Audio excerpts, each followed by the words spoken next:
was actually interested. This was a tradition that was borrowed from the Talmud, I believe. Let me try and get the source.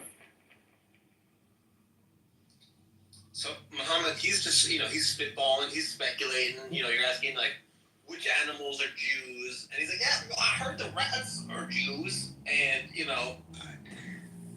seems like I would have thought that the divinely guided person would have had the sense to know that probably not that these Jews were turned into rats, but secondly, that this is not a very good test. I think the more damning thing is that it's not a very good test to figure out whether the rats are Jews.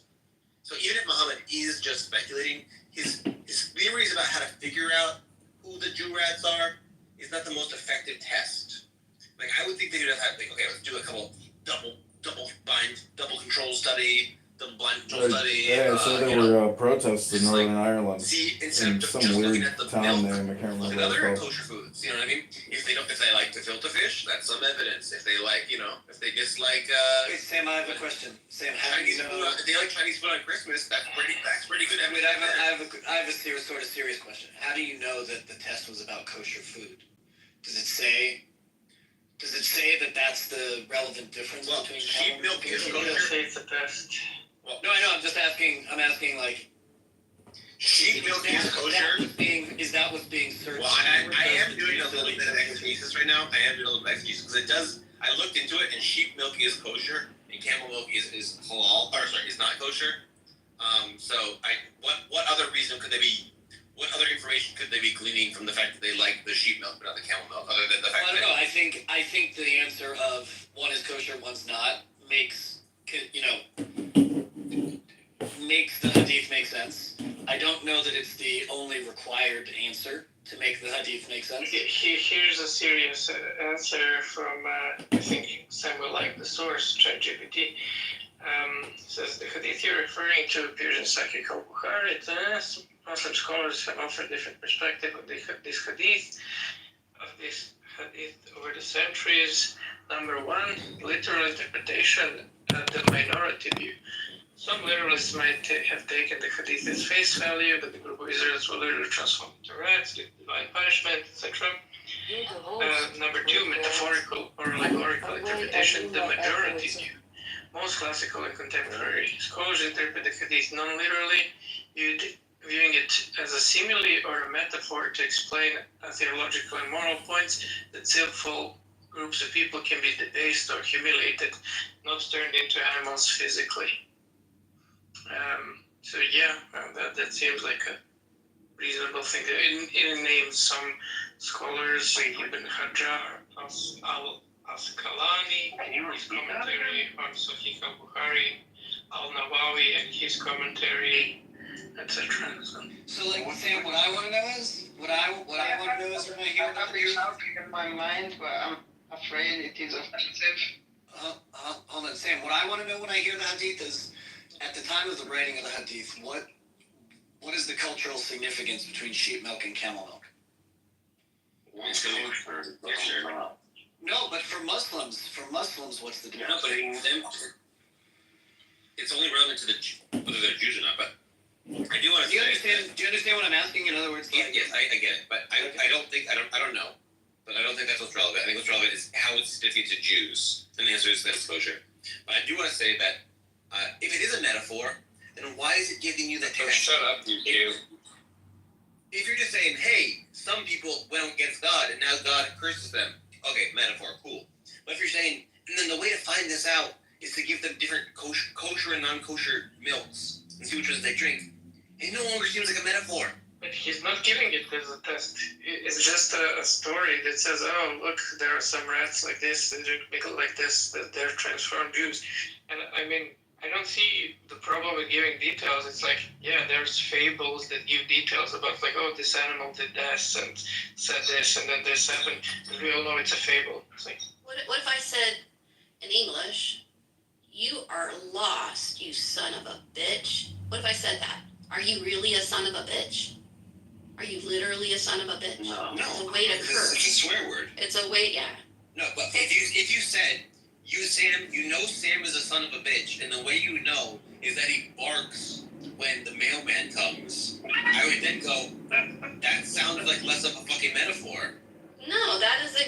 Exactly. That they're just building on that cursing, basically. Right. And he says, and Sam, he wags his tail when he's happy, and he, like, you know, howls at Sam, it's just like Aesop's fables. Like, In the- can't you imagine a person who wants to like insult you and tell you you're an SOB doing all of that, like just piling it on? Yeah, you have sandwiches, So, you like- wagging your tail with the way male pen counts. It's like Another way of looking at it, like, and the way that some historians have like explained it is like, in the Babylonian Talmud and some apocryphal texts, there was like a Jewish tradition where like certain, I think it was the Babylonians themselves were transmuted into monkeys and demons and other sort of like creatures. So the speculation is that Muhammad was borrowing from that tradition when Sam he versus the Muslims show. That may be true, I'm not sure, but that doesn't seem like much of an apologetic defense. No, not an apologetic, just a historical explanation. I mean, sure. You want to do the source in the Talmud? Yeah, I'll fetch it. Something that's really bizarre is that I've heard Muslims say that Jews' ancestors are apes and pigs, when in fact what it says in like Hadith traditions, and I think it might even say it in the Quran, is that there was a subset of Jews who were then transformed into pigs or apes, which is not the claim that us, like me and Mark and Mills, are descended from apes and pigs. So I don't know. It's a little bit weird that that idea has. It's not even doesn't have any biblical reality to it. also I think Mark's gonna say something. Never mind. Oh come on, Mark.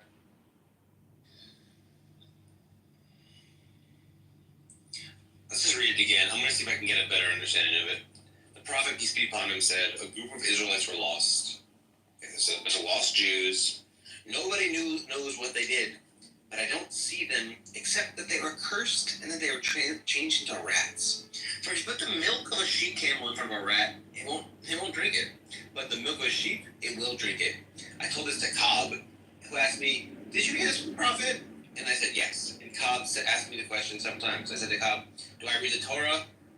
I tell you this is from the prophet.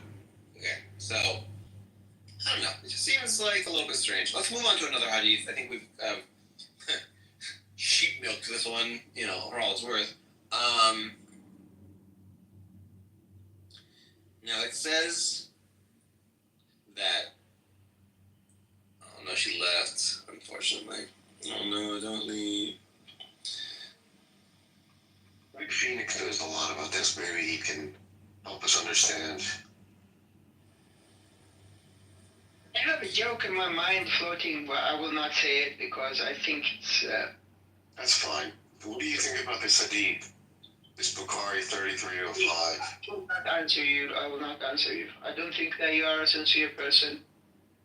Even if we're insincere liars, that doesn't mean that you shouldn't have an opinion on Sahih Hadith. You said you're now a literal, what's the word that you used? What's the not Sufis, the Salafi. You're a Salafi now, so you should believe the Sahih Hadiths. No, a Salafi means someone who understand the understanding of the predecessors. I will not call myself a Salafi, but I will call myself have knowledge on the Salafi stuff, right?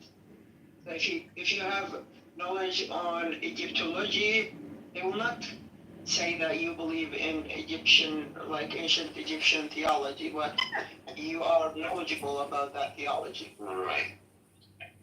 Yeah, so I'm knowledgeable about the Salafi point of view, but I will not call myself Salafi. So I prefer to be called Sufi or a student of Sufism.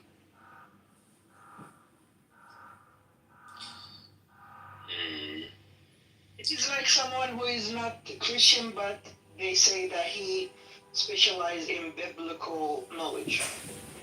Like Jordan Peterson, for example, I think he's an atheist, right? But in a way that he specializes in biblical knowledge. The same thing with the Salafi thing. I'm knowledgeable about the Salafi knowledge, but I don't call myself a Salafi. We understand. Did you have an opinion on why it says in Sahih Muslim that you should wipe your butt with an odd number of stones? Do you think it has some sort of theological, symbolic meaning or something? Because intuitively to me, you should just wipe your ass with the amount of stones that are necessary to clean your asshole, rather than count it up like we do in, like, you know, it seems like I think logically. I don't know. I think back then they didn't have like toilet papers, right? But why an odd number, not an even number? Like, people using toilet papers is the same thing, right? I'm not objecting to the rocks. I'm Why people absolutely not use objecting to toilet the rocks. papers instead of water? It's the odd numberedness, which is the strangeness to me. Listen, I've wiped my butt with strange things before. I've wiped my butt with T-shirts. I've wiped my butt with leaves. It's not the object. It's the odd numbered. Because I just think you should wipe your butt until your butt's clean, rather than say, oh, like I Clean got with water and soap. Yeah, you seem to be stuck. Okay, think of this as a math question. Like, why and only an odd number? Like, why not a Fibonacci number of times? Or like, why not? Like, what's another famous? Like, why not wipe it like exactly pi amount of times? Or Wait, why not know Sammy, why not know odd and even? Perhaps he doesn't know. Here's ChatGPT to help again. Or it's Number is ChatGPT. the same part of Prophet's preference for odd numbers in many acts of worship and hygiene, such as the witr prayer, ablution steps, etc. So it just seems that Muhammad had a preference for odd numbers, and you should do things in generally odd numbers. All four Mazhab schools agree that the purity is the primary goal of any hygienic practice, that water is preferred, but when lacking dry cleaning is allowable, and when using such stones it is recommended, though not obligatory, to use odd numbers in all those steps. Just a preference of the Prophet. So he's like an OCD guy who's counting everything, like counting his steps, counting his prayers, counting his butt wipes. Like, it's interesting. I mean, he just could have like thought that, you know, like March says, you know, potatoes, they're just neat, you know, like maybe Muhammad was like, you know, odd numbers, they're just cool. When I was raised up as a Muslim, the odd numbers were preferred because it reminded that, you know, God is one and it's an odd number, I think. So when I'm wiping my ass, I've done 6 wipes, and then I go, okay, I'm gonna do a 7th wipe because God is one. That's right. There's something about Three as well. There's something about verse like there is something about the number 7 in Christianity, or 6. Like 6 is demonic and 7 is like 7 is like 7 heavens and stuff. Like 7 is holy and 6 is like demonic. I think the same thing happens in Islam. There's like certain numbers that considered to be good.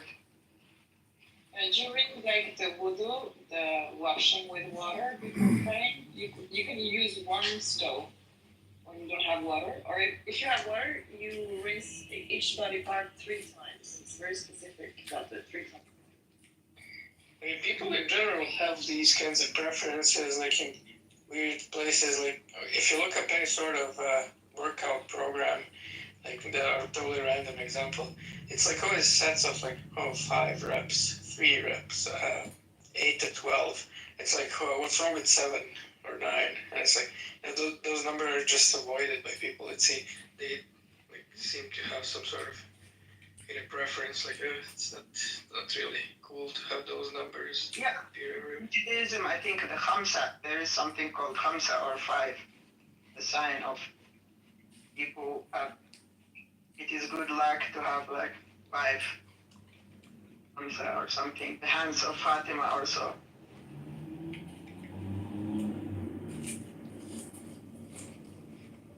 Yeah, I think this obsession or superstition with numbers is like a long tradition that came from Judaism, but it's less clear, just imitated in Islam. When you go into Judaism, you have this numerology thing, but it's more precise and sophisticated. You have traces of it in Islam.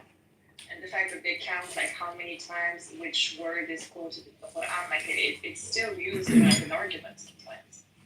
So I would say just superstitious numerology, and that's all. I have a joke that is floating in my mind, but I wish that you don't consider to be disrespectful, guys. Say that. Two to three times. Yeah, you can keep your mouth shut. Please shut the fuck up. God. Did research. Veritasium did a research. I think he polled like 200,000 people to pick a random number from 1 to 100, and his test was to see whether 73 is the most random number, and it was one of the most prominent. Like he discounted 1 and 100 from the results. He was like, okay, we're not going to count 69 because we were doing that as a joke. And so like the most kind of quote unquote random or preferred numbers were the tens, like 50, 60, etc. But then after them, like 37 and 73 for some reason. Like it seems we just as humans have some weird subconscious preferences for some numbers. So I have another question about, this is not about the hadith, it's about Muhammad's character. So there's a woman named Sauda, who's one of Sauda bint Zamma, and she was a wife of Muhammad, and she was a little bit fat, a little bit old, and she was kind of scared that Muhammad would divorce her. So instead of saying to her, like, what's it called? Like, she was like really insecure. She's like, hey, please don't divorce me. You can sleep with Aisha instead of me on my day that you're supposed to visit me. And Muhammad goes, oh, okay, sure. So instead of Muhammad being like, of course I'm not going to divorce you. You're my wife. I love you. I'm not going to divorce you because you're like a little bit bigger and that you're getting older. Like, that's disgusting. I love you. You're my wife. He was like, oh yeah, totally. Yeah, I'll totally, bang Aisha instead of you and stop visiting you at night because, Aisha's hotter. Like, I don't know. I just think it's like a little bit odd. A couple things about this odd. One is that Muhammad didn't comfort her in her insecurities, but rather went along with just banging Aisha instead. But also that she plausibly thought that he would do that. So he thought that Muhammad's character was such that he might just divorce her just because she's fat and ugly and older. Like, so that means Muhammad's the kind of guy that would do that.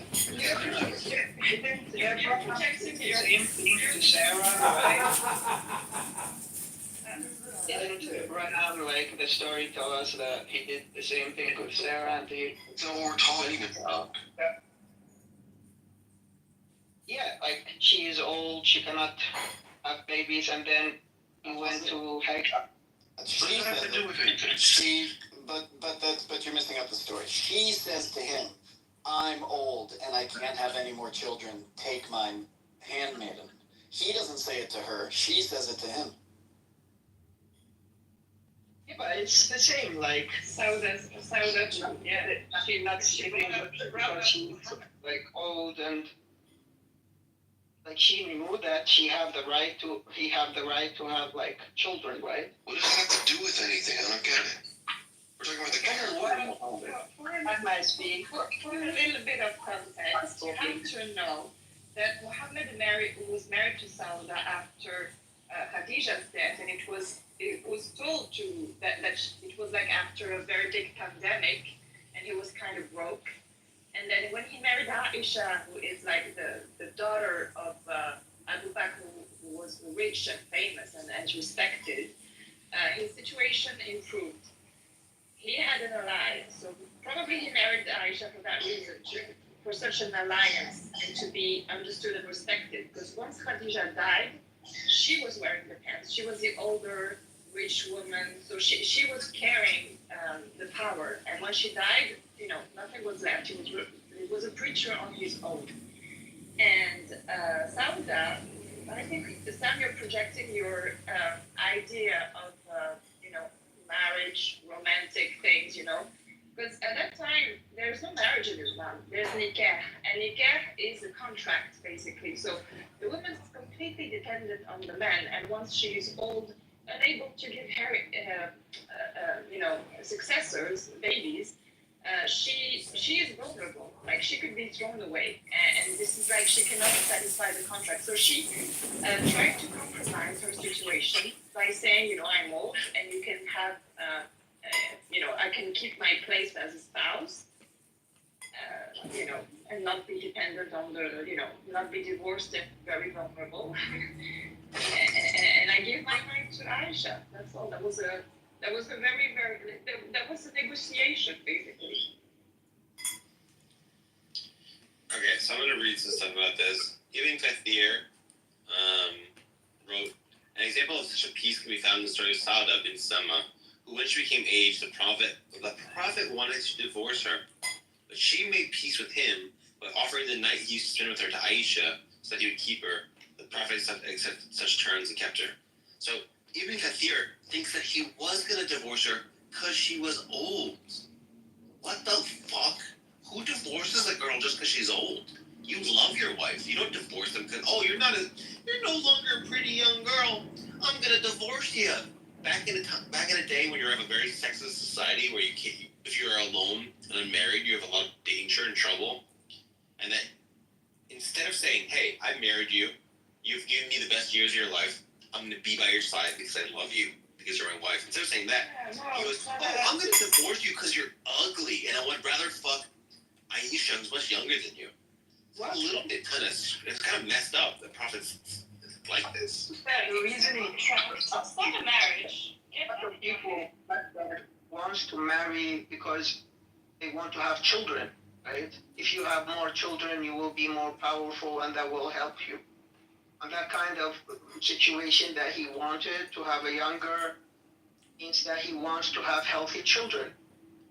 It doesn't only mean that when you marry, you only want to love and have sex. It's also that you want to have children. And I mentioned the story of Abraham and his Sarah. Like, she recognized that he have the right to have a son, right? And it is something good for a man to have a son. There's other ancient laws also. There's other ancient laws that say that things like this, non-childbearing, for example, are grounds for divorce for some of the same reasons that Phoenix said. Like there's other law codes that are like that. That doesn't make it less misogynistic, right? But it's like it is an explanation about it, and it might not be about Muhammad's character per se, but it is about him living in a particular legal social construct. Exactly. Then Allah they go to war. They will go to war and they will die, and the majority of the citizens in the city or the locals the majority are going to be women. Like maybe some villages will have maybe 5 men and 30 women in some villages. So they have to marry, they have to have sons in order to survive. So the children will go to the wars, right? And the women are like, back then they believe that the woman cannot go to wars. So if a village has all 5 men and 30 women, how can the rules of marriage be in that situation? Actually, it's going to be more similar to what happened during the time of Prophet Muhammad. So, I asked him ethical concerns that might be relevant to this story. He said, well, marriage is often seen as a covenant based on mutual trust and love and support, not based on physical attractiveness. Abandoning a spouse for aging is a betrayal of those vows. Also, reducing a person's worth to their physical attractiveness, especially as they age naturally, is often viewed as objectifying them, rather than valuing them as an individual. Also, lack of reciprocity. In many societies, wives play a significant role in maintaining the home and raising children, often sacrificing their personal and professional aspirations. To then be discarded when their physical prime fades can be seen as a profound lack of reciprocity and gratitude.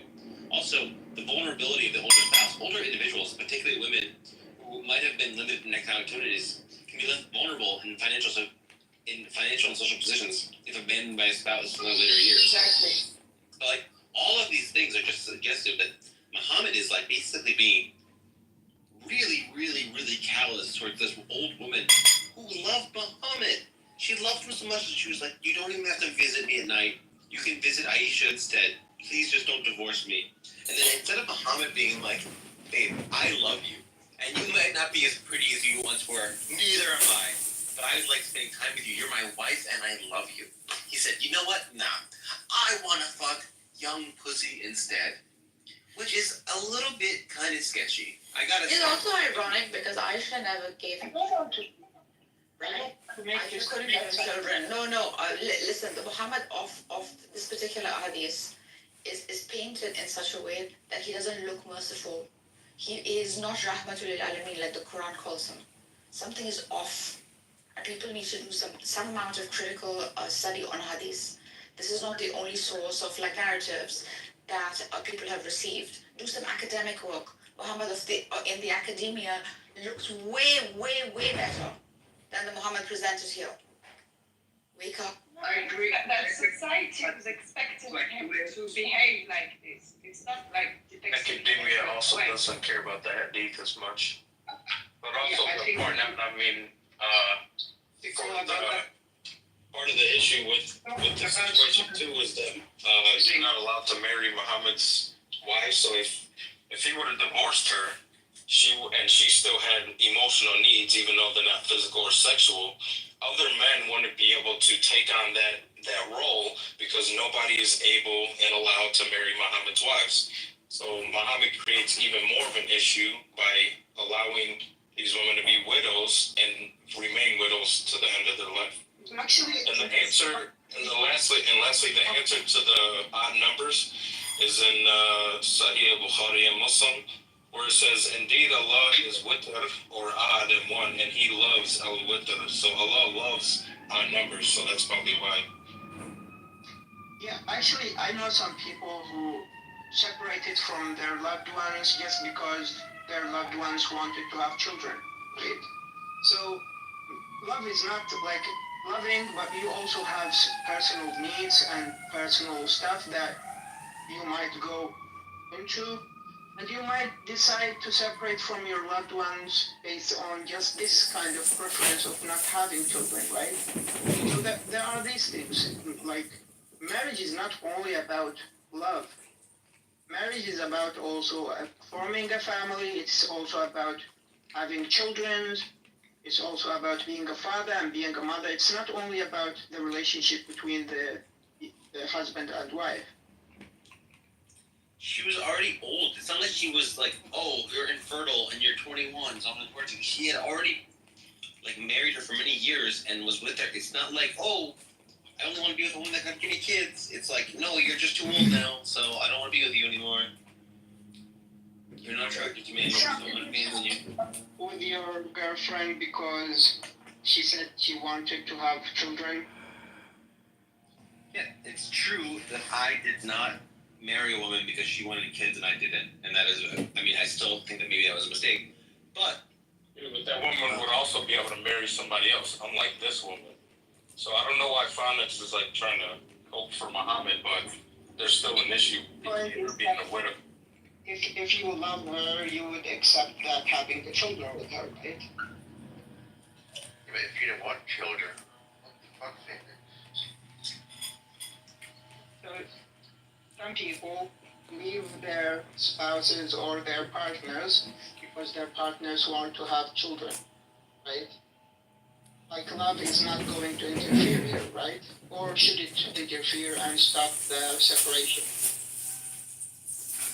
How is that a comparison to Muhammad wanting to divorce a woman who would never be able to get married again, and she didn't want to be divorced, and then him wanting to leave her in such a situation? That's not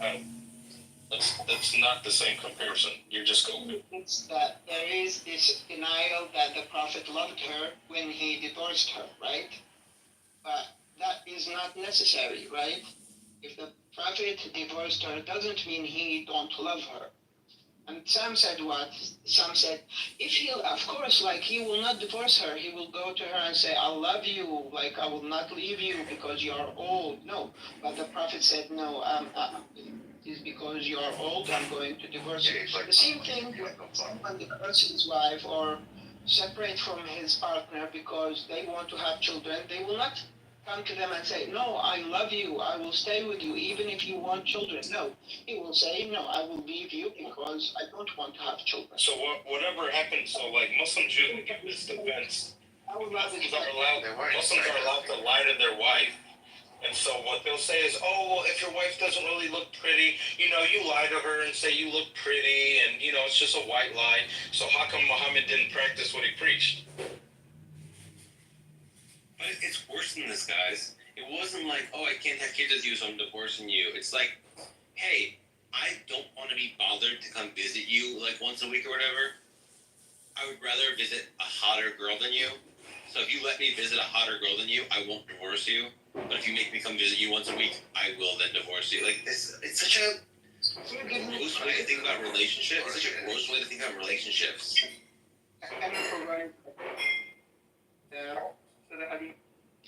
Okay, so, let's say, 1 second. Okay. The claim that Sauda bint Zama feared Muhammad might divorce her due to her age and unattractiveness, subsequently gave up her conjugal night to Aisha, Marina's wife, is supported by various Islamic sources. Here are the exact quotes from traditional Islamic texts as cited by Muhammad. You got Ibn Kathir talking about it, who's a renowned Sunni scholar, and he said the thing I said about the Prophet wanted to divorce her, but he made peace with him by offering to give the wife to Aisha. Abu Dawood al-Hayalisi said Sauda feared that Muhammad might divorce her and said, oh, Messenger of Allah, do not divorce me. Give my day to Aisha. And he did. So, in two Sahihs, Bukhari Muslim, is recorded that Aisha said, when Sauda bin Zama became old, she forfeited the day to Aisha. The Prophet used to spend Sauda's night with Aisha, and making peace is better. Like, Muhammad's idea of making peace isn't, hey babe, I don't need to get pussy every night. Sometimes I can just hang out with my wife because she's lonely and I love her, and she's my second wife after Khadijah, and I want to just make her feel appreciated. Instead of being like, oh yeah, of course I'm going to spend time with you, I love you, you're my wife. It's, you're old, I would rather have sex with young women. Either I'm going to divorce you, or you forfeit your night. And then he spends time with the young girl, and then it's like, oh yeah, like, that's a good thing to do. Making peace is better. Like, how is this not obviously a morally compromised man? If I had 10 wives, they wouldn't think for a second that when one of them gets old, that I would divorce them. It wouldn't even cross their mind. They'd be like, yeah, me and Sam had lots of hot sex when we were young, but now we're older, and that's not what our relationship is about anymore. And now we do other things together. Because that's what a healthy relationship looks like. Not one where you go, you're old, so I'm going to divorce you. Like, Jesus Christ. What? Do you guys does no one have any idea what love is? Yeah, that's wild. Yeah, this is out of character for a prophet who is like mercy on mankind. So the question is like, what are these ahadiths? Are there ahadiths in other sources, in other denominations in Islam? What do the academics have to say about the character of this prophet? I mean, these are questions I think literalist Muslims should question, or traditionalists in particular denominations must question and ask, because this is really not sounding right. The Muhammad edition of the Muhammad in academia does not look like this Muhammad. Does not look like this Muhammad. So something went wrong. Look at history. Do critical historical analysis. And be bold while doing it. Knowledge is all out there. People like Sam are just necessary for this process. So that you analyze, you dissect. Yeah, because most Muslims. Sometimes I think that when interacting with non-Muslims, that the problem is not ignorance or they are not informed. The problem usually is arrogance. Even if you inform them, you repeat, you explain your position, no, they will have their own kind of idea that they just want to otherize you. Is this guy pooping? Is this guy like actually someone or something. All you're doing is coping and making excuses. You're just Why are you interrupting, man? But you're giving ad hominem, you're coping, you're not actually making an argument. Won't you make an argument? But you can't, even if he's doing all those things, you can't interrupt, so don't do that.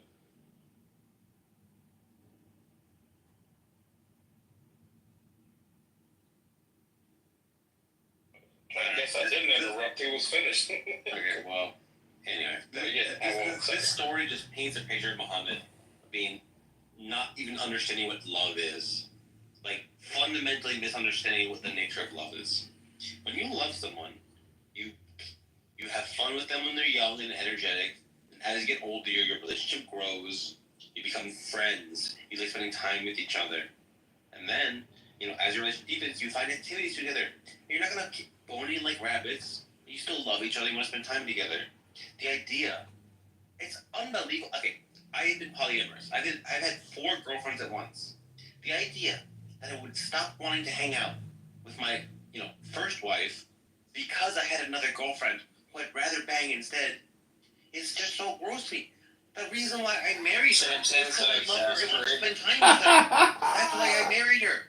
And the fact that I get to bang other women doesn't mean I don't want to spend time with the wife that I married and I love. You hear this shit? It seems that Muhammad is just doesn't even know what love is. He doesn't understand the idea that when you love someone, you just want to spend time with them and take care of them.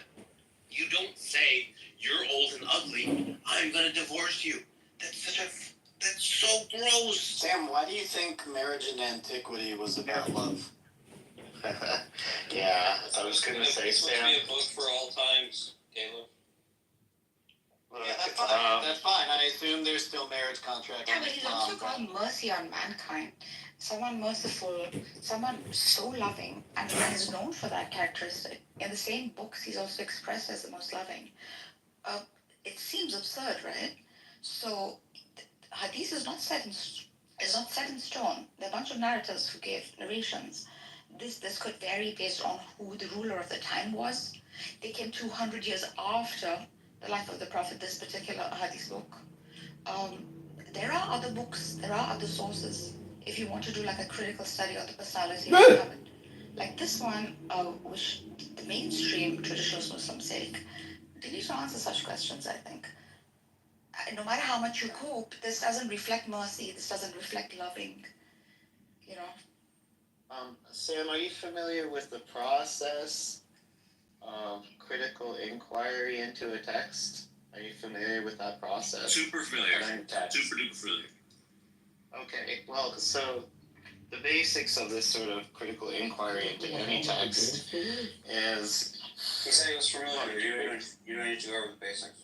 Okay, well then I don't understand what his statement is, okay, Muhammad was not a loving person, because he's comparing today's standards of love with standards of love from thousands of years ago, and then you have to take into consideration the way that you filter a text, and you have to take into consideration who it was written for, and then all of these religious texts, they all have contradictory points, or points that seem to contradict one another.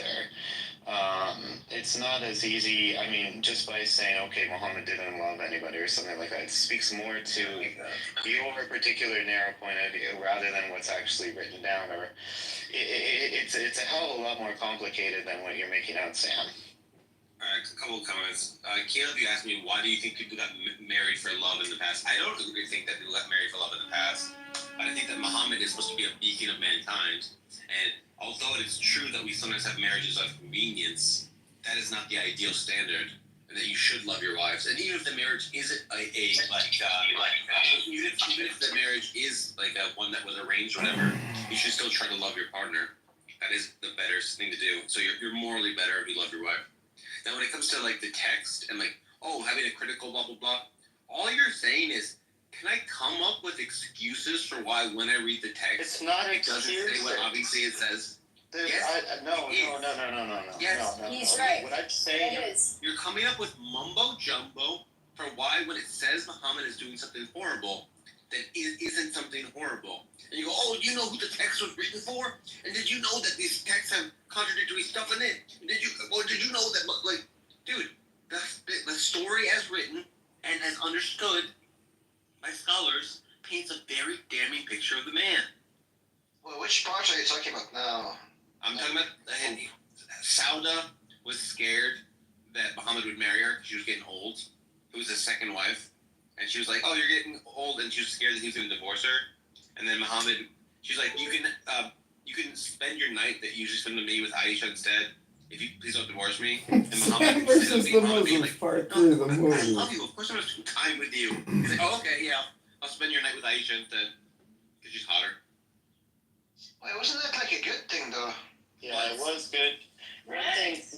One very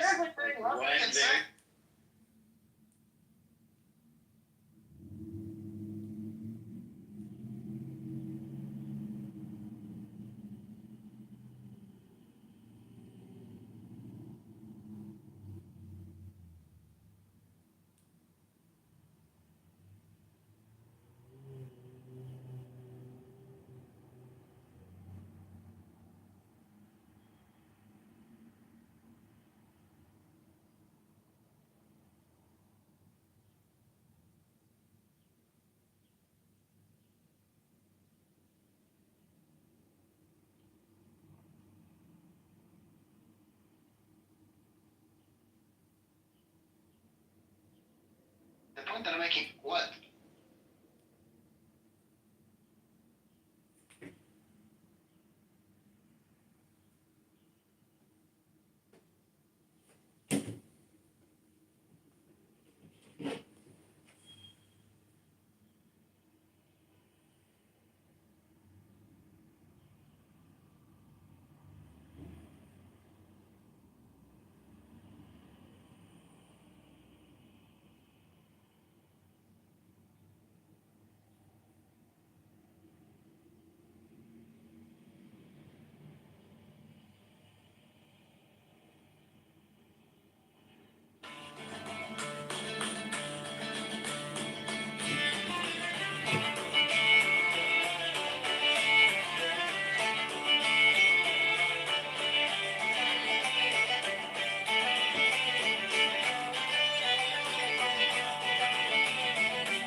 it's a very different thing.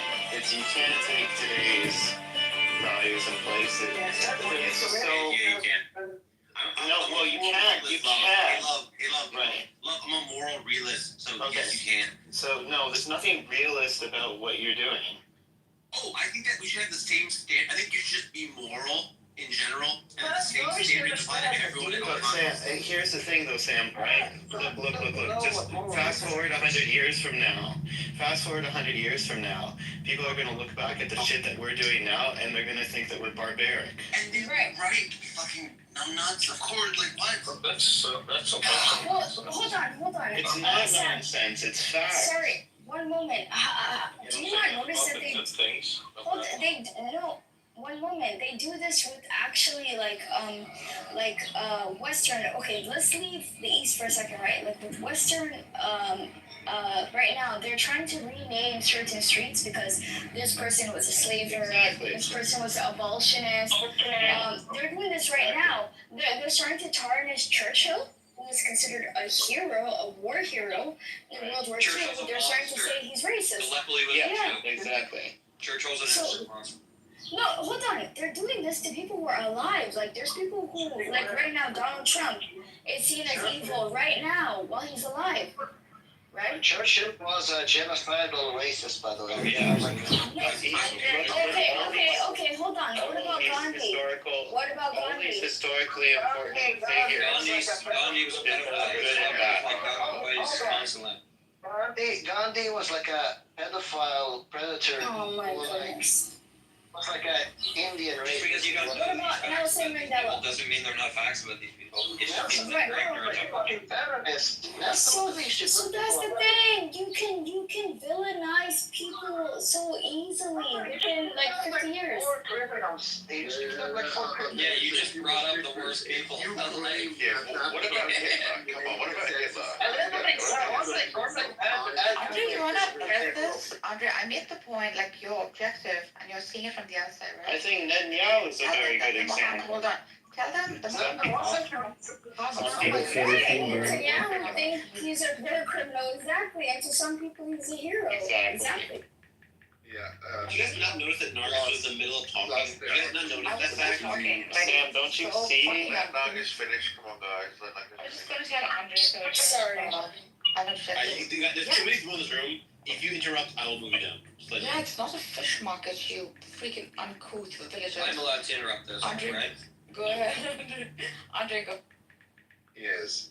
Plus, you see, if you talk to Shias and their version of Muhammad, it's going to be a completely different person, and none of this shit, none of these embarrassing hadith, and it's a completely different kettle of fish. But if you take the so-called Sahih hadith of the Sunnis at face value, it's going to be, you can read the Sharah, but it's still going to be really, really difficult. And I see a lot of Sunnis. So is there a historical figure that said love everybody no matter what, even if you disagree with them? Right? My point is, Sam, there's so many rooms in Clubhouse where it's like, let's demonize these people room, and then you go to the next one, let's demonize this other people room, and there's rooms, let's demonize the Jews room, and then there's another one, let's demonize the Muslims room, and it's just so lowbrow. I was hoping, Sam, that you're more intelligent than that. Sam, Are you trying to say it's immoral to do? hold on, Sam. Muhammad is as equally bad in the Shia. I'm saying at the end of the conversation, nothing is resolved. You're drunk. You're drunk all the time. You do not speak facts. Some of us have done studies, and listen, Venus, this needs to stop. Okay? Don't give me that shit. Please do some academic study. You're an atheist. Why does it matter to you? Sam, can you give me 1 second, Sam? Can I hold Kafi and you give me like pre-rain to prove what Andrew just said is absolutely bullshit? Sure, go for it. Yeah. So to begin with, which hadith do you think is in the Sunni corpus that's not in the Shia corpus that makes Muhammad look bad, Andrew? No dialect. No dialect. Anyone? Just read the thing that you think is bad from the Shia hadith. Oh, in the Shia hadith, Muhammad was married Aisha when she was 9. That's in like Kitab al-Kafi. Muhammad beat Aisha. That's in Kitab al-Kafi. What else? It's even worse because in the Shia hadith, Muhammad is like an even bigger criminal than in the Sunni corpus, because in the Shia literature, Muhammad married Aisha, when she was 9, but he married her own daughter, Fatima, when she was 9 to Ali, who was like 20. At least in the Sunni literature, she was like 18. In the Shia corpus, if you read like Kitab al-Kafi, Man Dayat al-Faqih, Al-Istifsar, Al-Ahkam, and obviously Bihar al-Anwar was like all the resume of all the scandals. Fatima was 9 when Muhammad married her away to Ali. I was 6 when the Prophet was 55. Shame on you. Here's the thing. In Shia hadith, not only was Muhammad 54 when he married a 9-year-old, because the hadith of Aisha being 9 is in Kitab al-Kafi, but Muhammad married his own daughter when she was 9 to a 20-year-old in the Shia corpus. So the Shia hadith, 55 and 6-year-old. A prophet in 55 that hadith is in Kitab al-Kafi, you understand that, right? Bring it. The hadith in Bukhari. You don't understand is that the Shia hadith are not classified the way that the Sunnis are. There is no Sahih. I'm sorry, sir. You think I'm so ignorant that I don't know about Ilm al-Rijal and how in the Shia literature how they do gradings of the hadiths as completely different from the Sunni. The problem is, my good sir, is that like al-Majlisi, who was a muhaqqiq of the hadith, authenticated both the hadith that Aisha was 9, and he also authenticated the hadith that like Fatima was 9, and Muhammad married her away. So it's not the case that like I'm completely ignorant. These are hadiths are صحيح by like the Shia standards of like علم الرجال, my good sir. There is no علم الرجال in Sharia. That's where you freaking get jacked. You And I'm gonna get more beautiful, Andrew. Did you know that like in the There's no Shia علم hadith? الرجال. That's not the system used. It's the usuli method. In the Usuli methodology of علم الرجال, my good sir, the only difference between the Sunni method and the Shia method is that like in the Shia method, in the Shia 12 method, the Imam has to have approved of the narrator. But the thing is like, there's like a million hadiths where Jafar al-Sadiq, Muhammad al-Baqir, Al-Qadim and so on approves of like a bunch of like narrators. So we don't have that problem. That's like a distinction without a difference because we have all the hadiths where he approves of all narrators. Now going back to the problem, not only do we have the big scandal, my good sir, in the Shia hadiths that are sahih, that Muhammad marries a 9-year-old, he marries his daughter when she's 9, but in the Shia corpus as well, which Al-Majlisi authenticated, by the way, and Al-Khoui as well, we have a hadith that says something like the following: the Kurds are all jinns, do not marry or touch anybody from the Kurds, do not speak to the Kurds. So in the Shia literature, we don't only have pedophilia, we have racism as well, my good sir.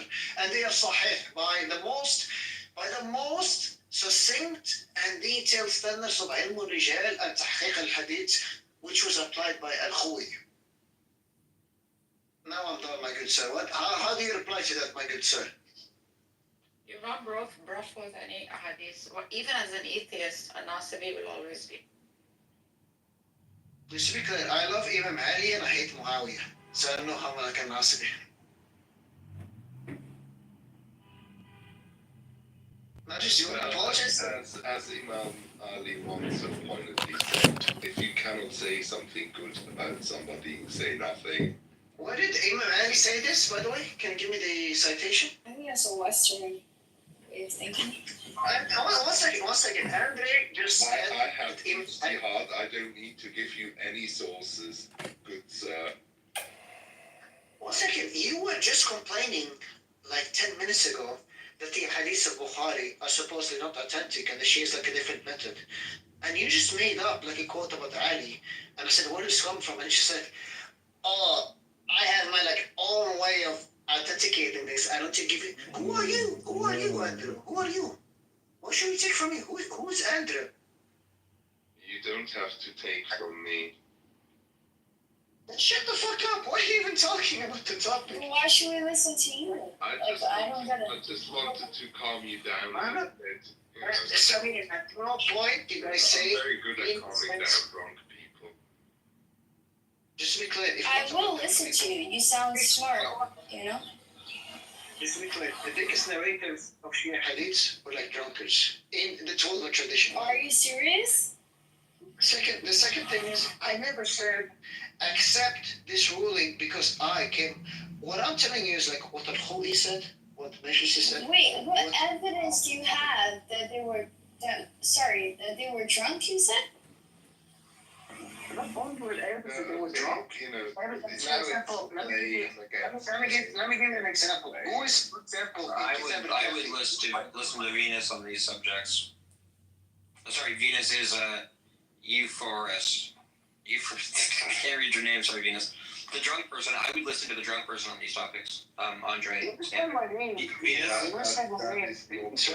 Venus, you said that, what's her name? Sauda was like 70-year-old. So she was in her probably mid-50s. Not 70, no. She was probably in her mid-50s when she offered. 52.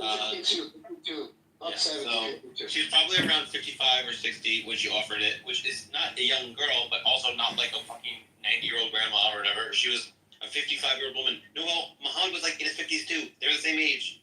Okay? And then... No. He was 48 at the time. Okay, so she's a little bit older than her. It's still a little bit ridiculous that you go, oh, you're a little bit older than me, so I'm gonna, I'd rather have sex with my young wife instead of you, so I'm gonna divorce you. I'm gonna divorce you and let them marry Aisha. Like, that's so gross. One second, Sam, how's it? Sam, look, me and you, Sam, I'm like 32, you're like 40. Sam, who would you rather have sex with? Like an 18-year-old or like a 40-year-old woman your own age? That depends on your preferences. First off, if you haven't seen any hot 40-year-olds, you just haven't been in like upper class spaces enough where they like stay in shape with other like you're literally like Exactly, Sam. Seen a hot 40-year-old? What a plebe. Saddles that you learn riding in old saddles. like there are 40-year-olds that are genuinely much hotter than 18-year-olds. Facts, Sam. I like that. One second, Sam, you're missing my point. Sam, I need to finish my point. By the way, Sam, here's the thing. You know this, and I know this, because you pay for prostitutes, I actually just get laid naturally. But here's the thing. There's like, all just like body-wise, I agree with you. There's like fat 18-year-olds, there's like beautiful 40-year-olds taking shape. But here's the thing. Have you had sex with like an 18-year-old who's like a gym nerd and a 40-year-old who's like a gym nerd? Just like the tightness of their pussy is like completely different. It's like day and night. It's like day and night. So I used to think back then, when there was like no McDonald's, Burger King, everybody's actually like somewhat fit, right? Aisha, 14-year-old, and Sauda, 17-year-old. And Sauda was black. I don't mean to be racist, but back in the Arab mind, What about Fatima? Hold on. What about Fatima? You guys never talk about her. She was an abuse by athlete, and then she was killed by Omar. Here's the thing. Sam, Oh my god. Sam, use the logic. Sam, use the logic. Use the operating system of the Arabs back then. Don't use this like Enlightenment Jew logic. Back then, Sam, you yourself, if I gave you like a black 70-year-old wife and a hot 16-year-old Arab girl, you yourself would have like doubled the night for that. Don't bullshit. It's like you have done the same thing. I literally have been polyamorous, and I was at one point I had a wife who was like mostly asexual who didn't fuck me, and then I have other girlfriends. And guess what? I like to spend time with my wife. Why? Because I loved her. Because I loved her. I wanted to spend time with her.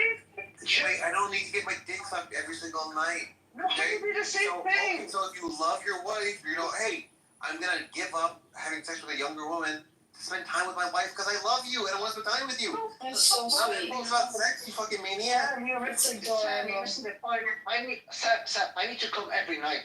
What do you want Muhammad to do? He needs to have. He's like orgasm daily. You can use your hand, right? You can use your hand. Back off, dude. It's haram to jerk off, Miss Oh.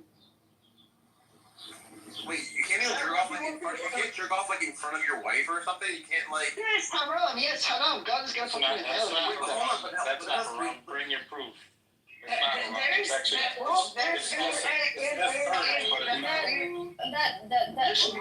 do you have evidence to show that that's haram?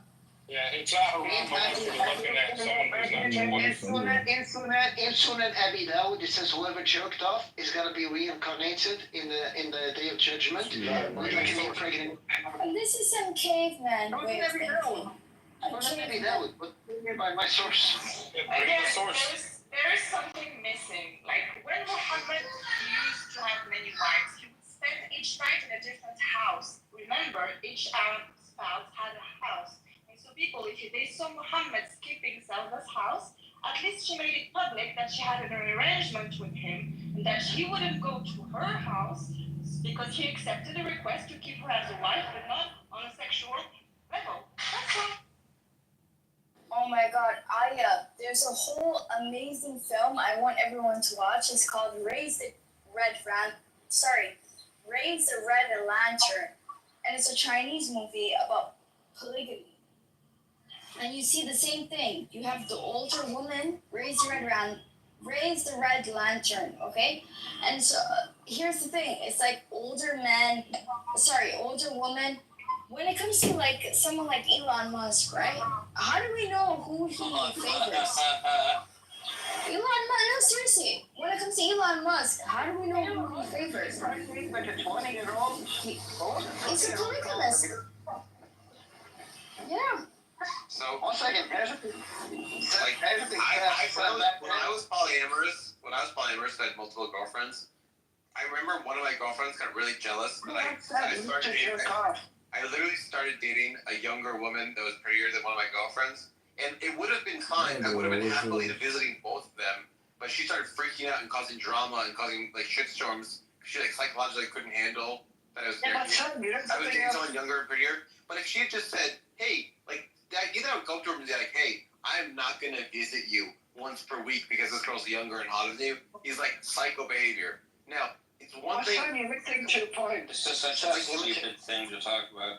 Like we talk about any other thing. Sam is the fucking man, okay? There's three problems. And one, the first problem is like, Millet, you have dyslexia, okay? That is true. The second problem is, Sam, you're missing the point. Like back then, people, it wasn't allowed to jerk off.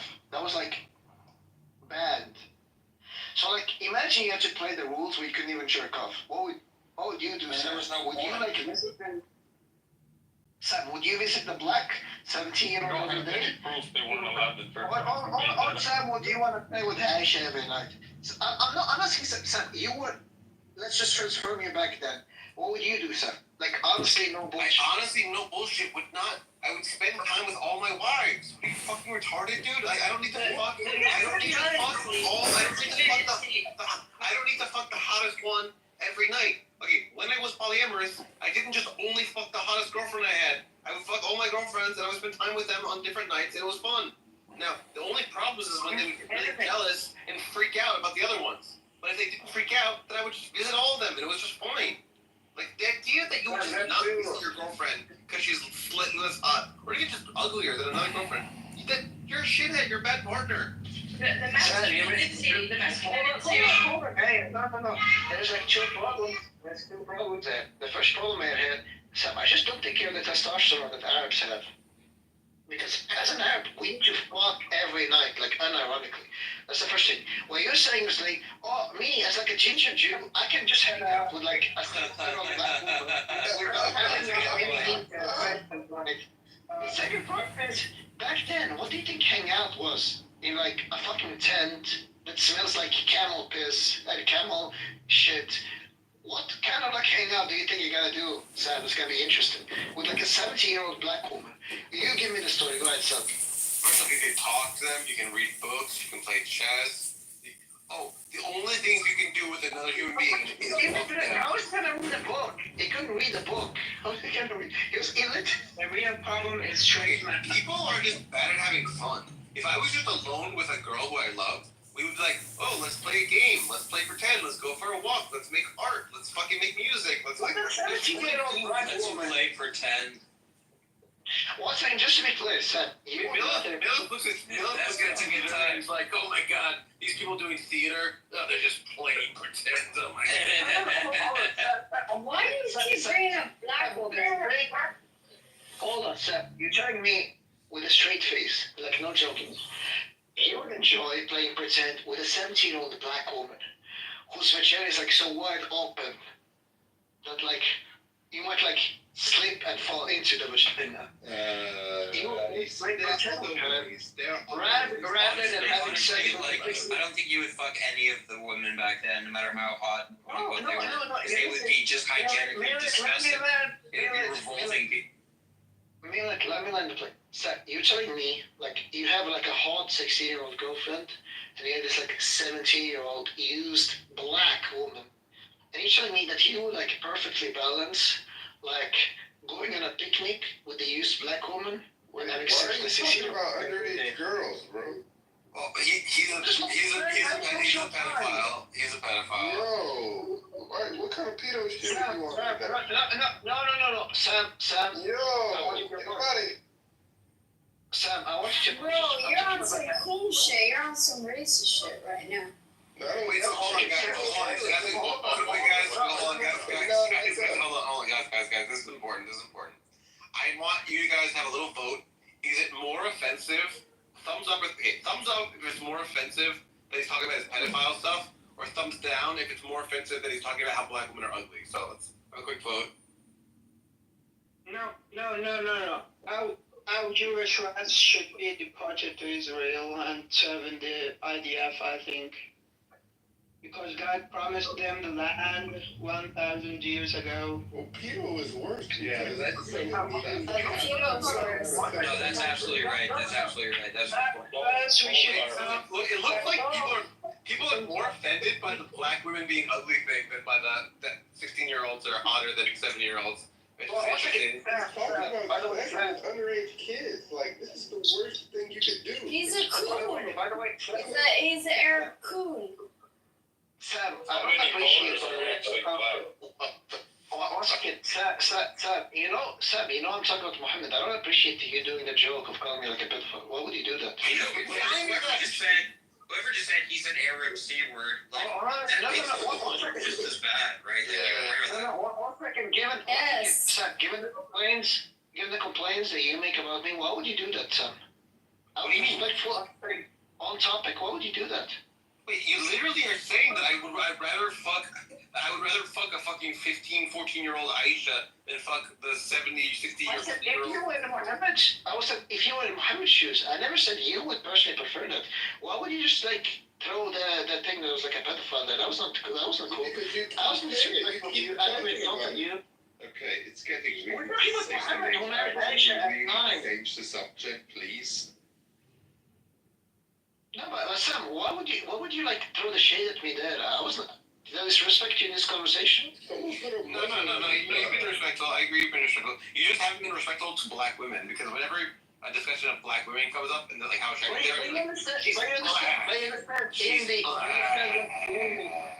Bro, you're racist, bro. Most Muslims are not even Arab. Bro, you're racist, bro. Sam, let me ask you something, Sam. In the Bukhari as well, there's a hadith that says Muhammad traded like 3 black slaves for like 1 white slave. You understand that within the logic we're talking about, like the paler you are, the hotter you are. That was like the logic. I understand like right now, I actually think black women are hot because of like Megan, T Stallion and so on. I'm just saying like back then, using the system back then, supposedly like you have like the least hot ethnicity, 17-year-old, and then you have like a hot Arab 14-year-old. If you were back then with the ethics of back then, you yourself would probably have like done the same thing as Muhammad did. Alright, PTR. Look at this picture. This PTR. This is one of the most beautiful people I've ever seen, ever. This is a black woman. The idea that you're like, oh, she's black, she's disgusting, like black women are fucking gorgeous. Yeah, he's racist. By the way, I'm pretty sure his point was that they had like a prejudice back then, which they thought whites was more attractive. Exactly. That's pretty obvious. Where are you from, as far as? He's Iranian. He's from Iran. Iran. I'm an Arab. I'm not Iranian. If I was Iranian, I would have killed myself. I fucking hate Persians. If I was from Palestine, I would like kill myself. If people like Sam can oppress my people and take my land, I wouldn't even want to live. Bro, he's Egyptian. That's not true either. So my point was like, just think of yourself as like an Arab in the 7th century. Forget this like 21st century Bennett, John Stuart Mill, phenomenal conservatism. Just think the way the ethics you would have had back then if you were just like randomly thrown in Arabia. You don't think you would have done the same thing as Muhammad said? Like no shade, no trolling, no nothing. You had a 17-year-old. And by the way, Sam, another thing. I know you gave me like a beautiful picture, like, and there's like a lot of beautiful black women. Rihanna is like the most gorgeous woman. What's more beautiful than Rihanna? And we can name them. Megan Thee Stallion, Rihanna, Hailey Bay. Rihanna's Arab name. You know that, right? That's not her name. It's like a rap name. So the point that I'm saying is like, No, it's not. Rihanna is an Arab name. What are you talking about? Rihanna. If I was Muhammad, here's what I would do. I would say to my second wife, the first woman I married after Khadijah, I would say, hey, why are you being so scared that I'm going to divorce you? I literally love you. I'm going to spend time with you because I love you. And, but this is the part you're missing. But this is the part you're missing out. You understand, like, when he was married to Khadijah, he never married anybody else, right?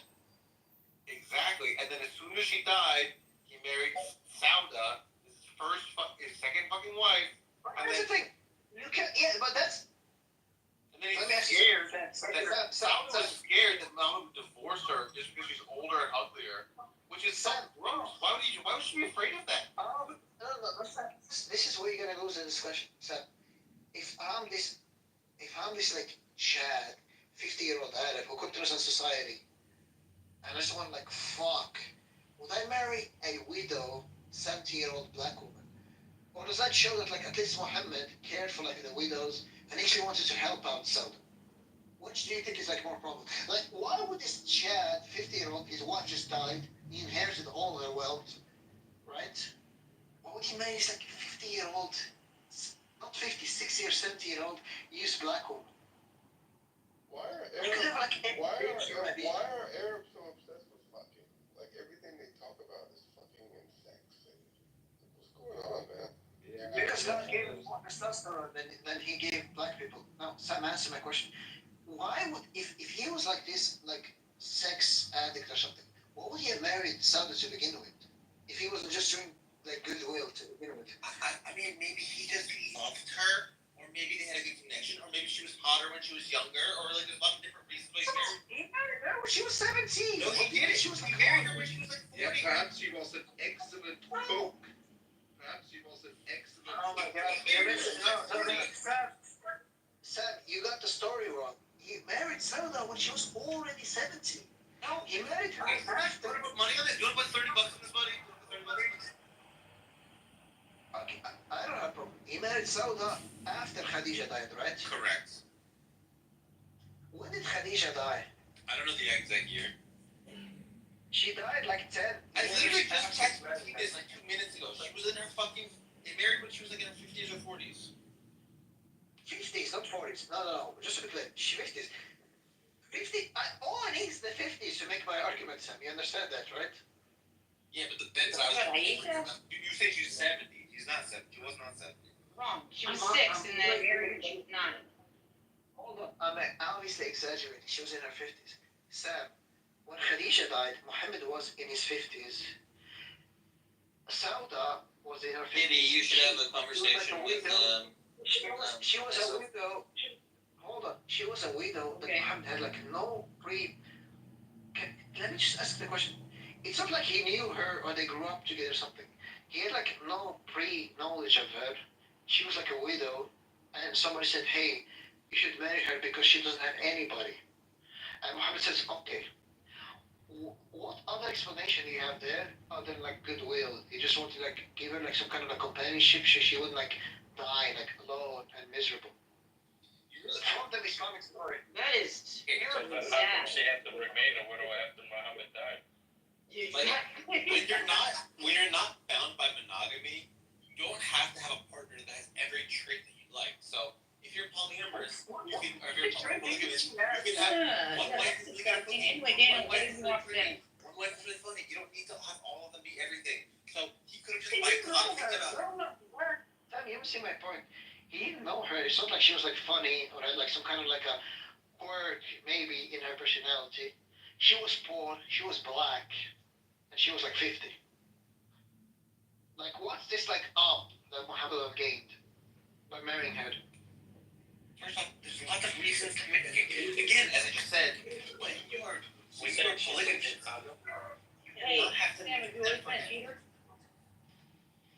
you do not have to optimize every quality in a person if you're polygamous.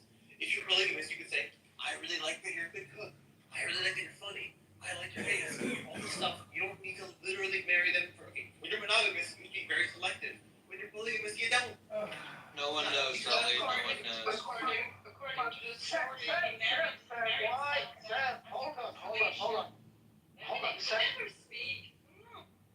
No, 1 second, Sam. Waving to head. He obviously married Sauda, so like when he married all these young women after her, he could always say, oh, by the way, I married like the ugly black woman as well. So you guys can't say like I only married like the hot chicks. Because after Sauda, what happened? Aisha, Hafsa, Safia, these beautiful teens. Wait, how do you know that the black woman was ugly? Like, is there a photo of her? She's a 50-year-old fat black woman. You think that can ever be hot? What's her name? Sorry.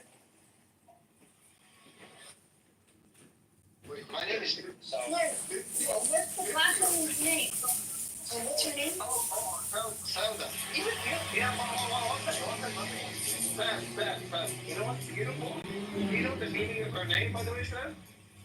It's black, so it's black. What? Sam, do you know what Sauda means in Arabic?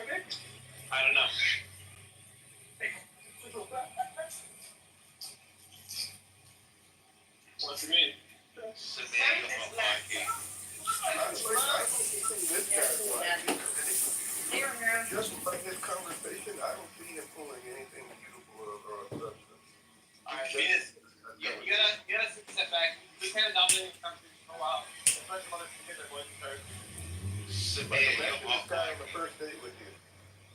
Yeah, you Samaya, you're off my game. Wait, hold up. We might get to the porn part. It might get hot. The noise was annoying. Even look, as soon as I said that, it got muted up. Y'all welcome.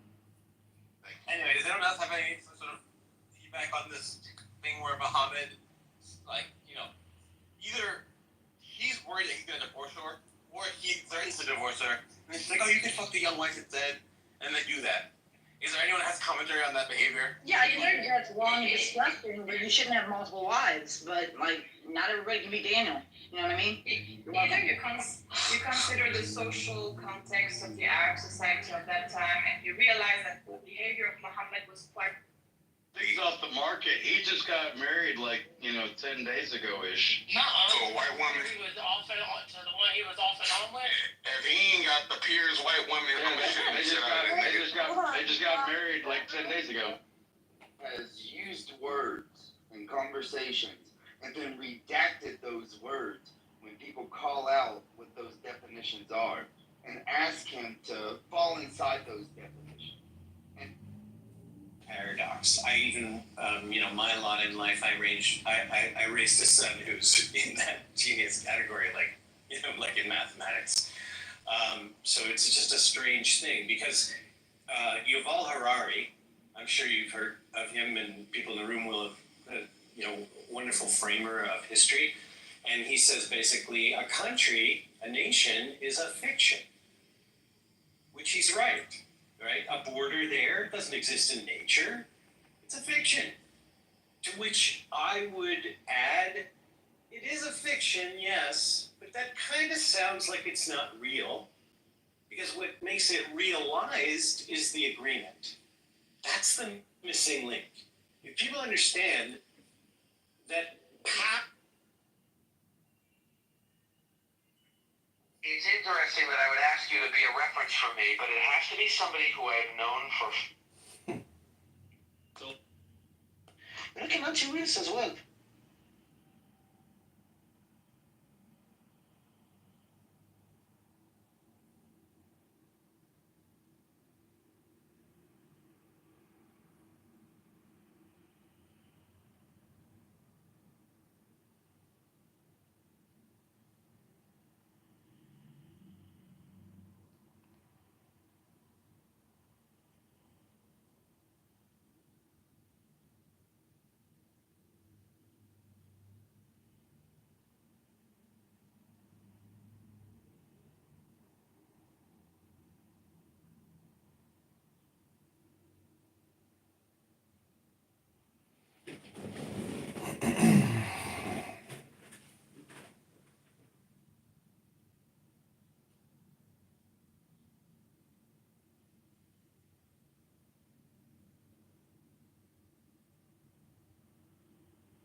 to people who are around the same age as them. Hold on. I'm asking. Hold on. So Forrest, I'm asking you a question, right? As a person gets older, right?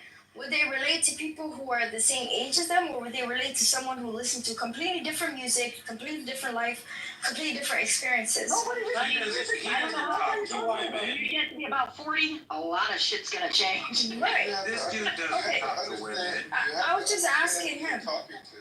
It's a question. Othello, it's just a question. It was a question. Understand who you're talking to. And I was talking to him. He's Arab. He's not going to relate to his wife. Not true. He's not going to relate to his. He's not here to relate to his wife. He's just here to fuck. They don't even respect their wives. Sam, can you just mod, please, Sam? Listen, they beat their wives, and they don't even respect their wives. Yeah. They cares about Okay, just let him answer though. So Forrest, you could go. You could answer. Wait, Sam, are you AFK or are you like trolling? What's up? Can you like mod the room? She's asking you a legitimate question. I asked him a question and he doesn't want to answer. Alright, what's the question? All I asked him, She's asking me like, why wouldn't Muhammad like listen to Spotify with Sauda back then? And the always answer is like, there was no such thing as like Spotify back then. There's like no music, no nothing. Back then in the 7th century, what would you do with like that? 17th. Little weasel. What was her question? You are a slippery little weasel, aren't you? Romero, I was waiting for you to beat the shit out of this guy.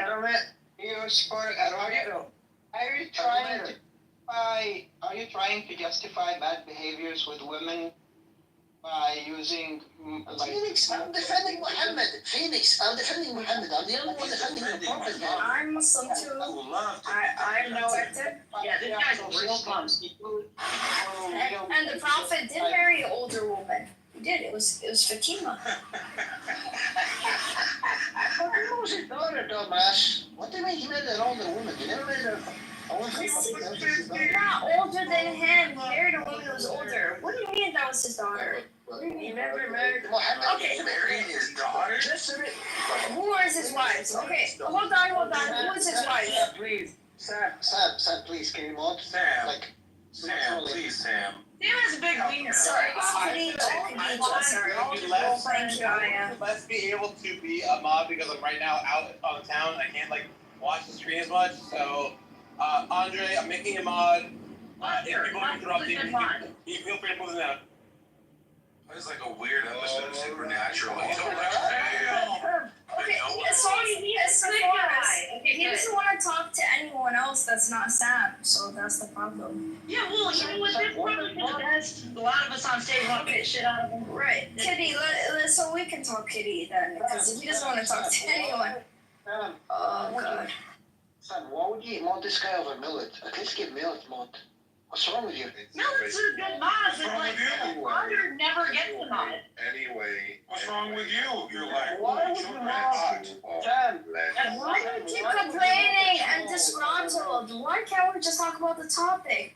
Is Islam respectful? Let's talk about the topic. It's not. It's just No, I think you about Islam. Let's hear from Kitty. Oh, sorry, Andre. Doesn't say it's not a honestly, question. respectfully, I don't know if you and I can have the same comparison. I mod right now, and when I go silent, yeah? All right, it's not a question. It says Islam respectful debate. It doesn't say, there's no question, is Islam respectful? Yeah, but if then the question should be, are Muslims respectful? Not, is Islam is a concept. Yeah? True.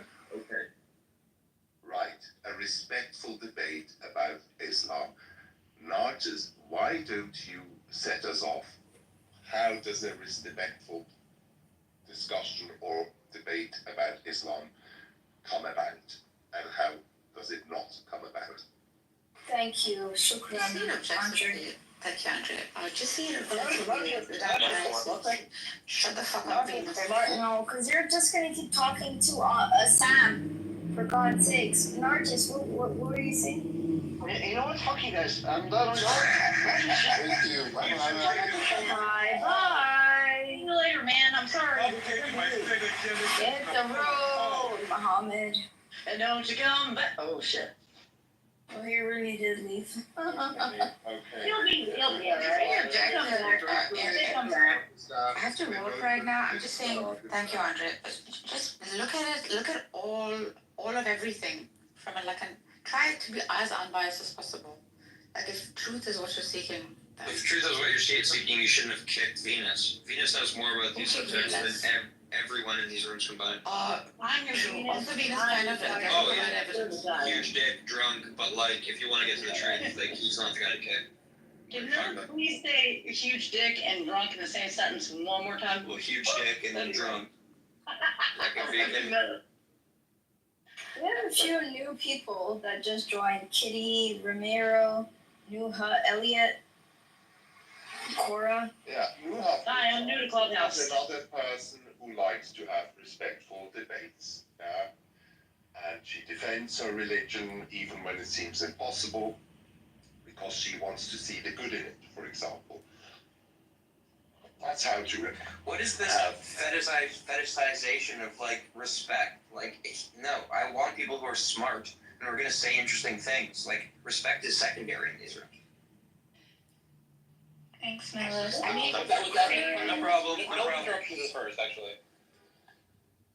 Hi, Nuha. Hi, Kitty. Hey, what's up? Elliot. Well, I think respect is always the foundation for any dialogue. Debate. What's the debate topic?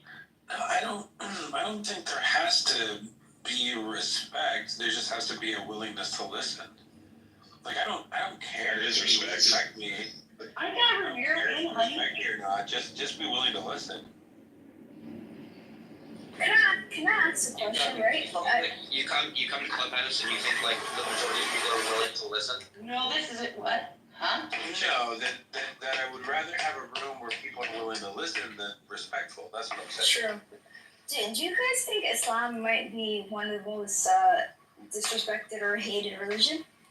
Yeah. I think it's a toss-up. I think all the Abrahamic religions kind of encourage a certain level of hatred. Islam has it coming. I love that. Right. The Semitic religions are so divisive, and some people think they're violent.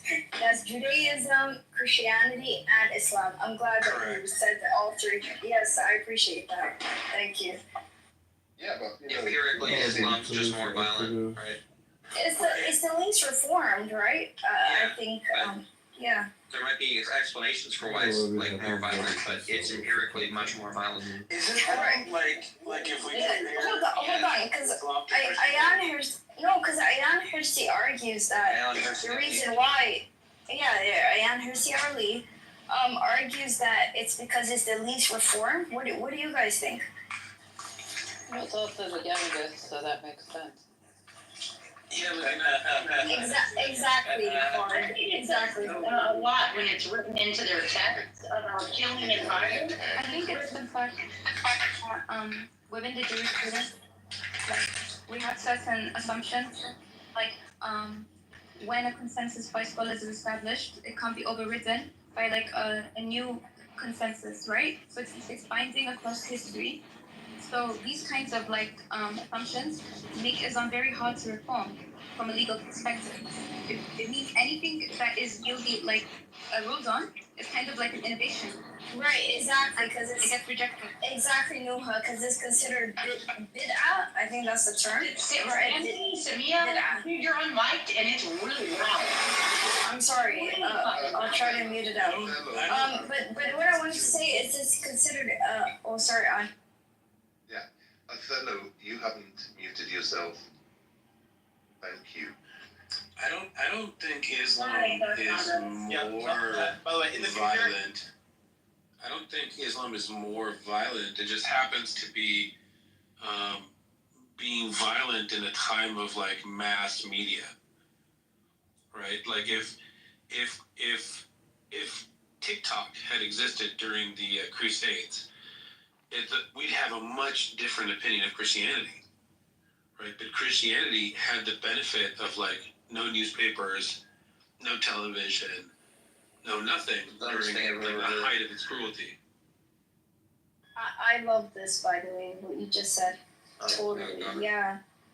You know, because some people think the internet is what's reforming Islam, and so Christianity went through its reformation during the age of the printing press, right? But Islam is going through its reformation during the age of the internet, social media, and so on. So it's taken on a different form. So I appreciate what he said. By the way. Okay, Samia, quick question.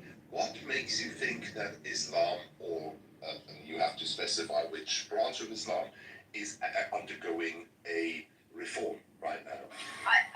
Andre, to answer your question, I would argue that it's the static form of Islam, which is Salafi. Anyone who believes any form of reformation is like bid'ah, right? Anyone who rejects any form of reformation is the form of Islam that's under attack. So that would be Salafi and Wahhabi. That's what I believe. I gotta look these words up, man. Interesting take. I'll put it in the chat, Kitty, but thank you for your appreciation. Thank you. No, because I do think Christianity plays a role. Like, I think if we could combine the Semitic religions, Islam would skip the whole function of having to reform, right? Because we could just latch onto what the others did. Because I think Jesus, alayhi salam, was a reformer. I don't think his intention was to create a new religion. Because when he died, did he know he would create a new religion? No. I think he was trying to reform. Right? Actually, in Matthew 5:17, it says, I didn't come to abolish the law, I came to fulfill it. So, I mean, when you first said that, that made perfect sense. That makes sense. He wasn't there to make a new religion. He attested to the entire Old Testament. And in fact, Christians today still read it. We call it the Old Testament. Right. Exactly. Wasn't he was more a of like a he was a Jew, more of a Jewish rabbi. revolutionary? He was a Jewish rabbi. Yeah, people want to say like he was like some kind of like political rebel rouser or like just Well, like he was. Yeah, that wasn't. Yeah, but when people when they say that, they're looking at Jesus as like that was his whole MO, like his whole. No, it wasn't his whole MO, but it was. Okay, I mean, yeah. He was God. He was Caesar's. He didn't really give a crap so much about the politics behind it. Now when it came to like Pharisees. Of course, there was politics, right? Like he's literally living under a Roman occupation. Right, anything he does is political under the occupation. So, who were the ones that wanted to crucify him? Who were the ones that were Romans? What? It was the Jews. No, the Pharisees and the that's blood libel. Yes, he was a rabbi. Yeah. It says in the book of Luke, I think, right, that it says like his blood be on our hands, and the Jews are saying that without sense because like generations after the actual events, people started to like view the Jewish sects of Israel that rejected Christ as the Lord or Christ as like the Messiah. They started to look down on those sects or whatever, right? So it's probably like a later fabrication that the Jews actually said like let his blood be on our hands and our children, right? Okay, it's like the Jews didn't punish people. The Jews didn't punish people by way of crucifixion, right? That's like not a Jewish punishment, it's a Roman punishment. Who wrote the New Let's Testament? not go down the rabbit holes, please. Let's not go down the rabbit holes. No, let's go down the rabbit hole. That Who is wrote what the New Mills Testament? does. It's what he does, and it ruffles Phil's feathers. Going down the rabbit holes like massacring Islam. I mean, if you're going so far, massacring Islamics. Who wrote the Who made the New Testament popular?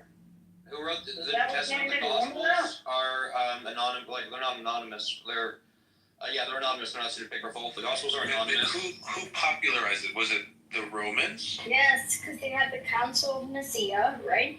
And they popularized Christianity. So the Romans wrote. One would think that's Council of Nicaea was. Sorry, I could be wrong. Council of Nicaea was a debate. Hold on, between, one like, at a different time, sects of Christianity please. about like.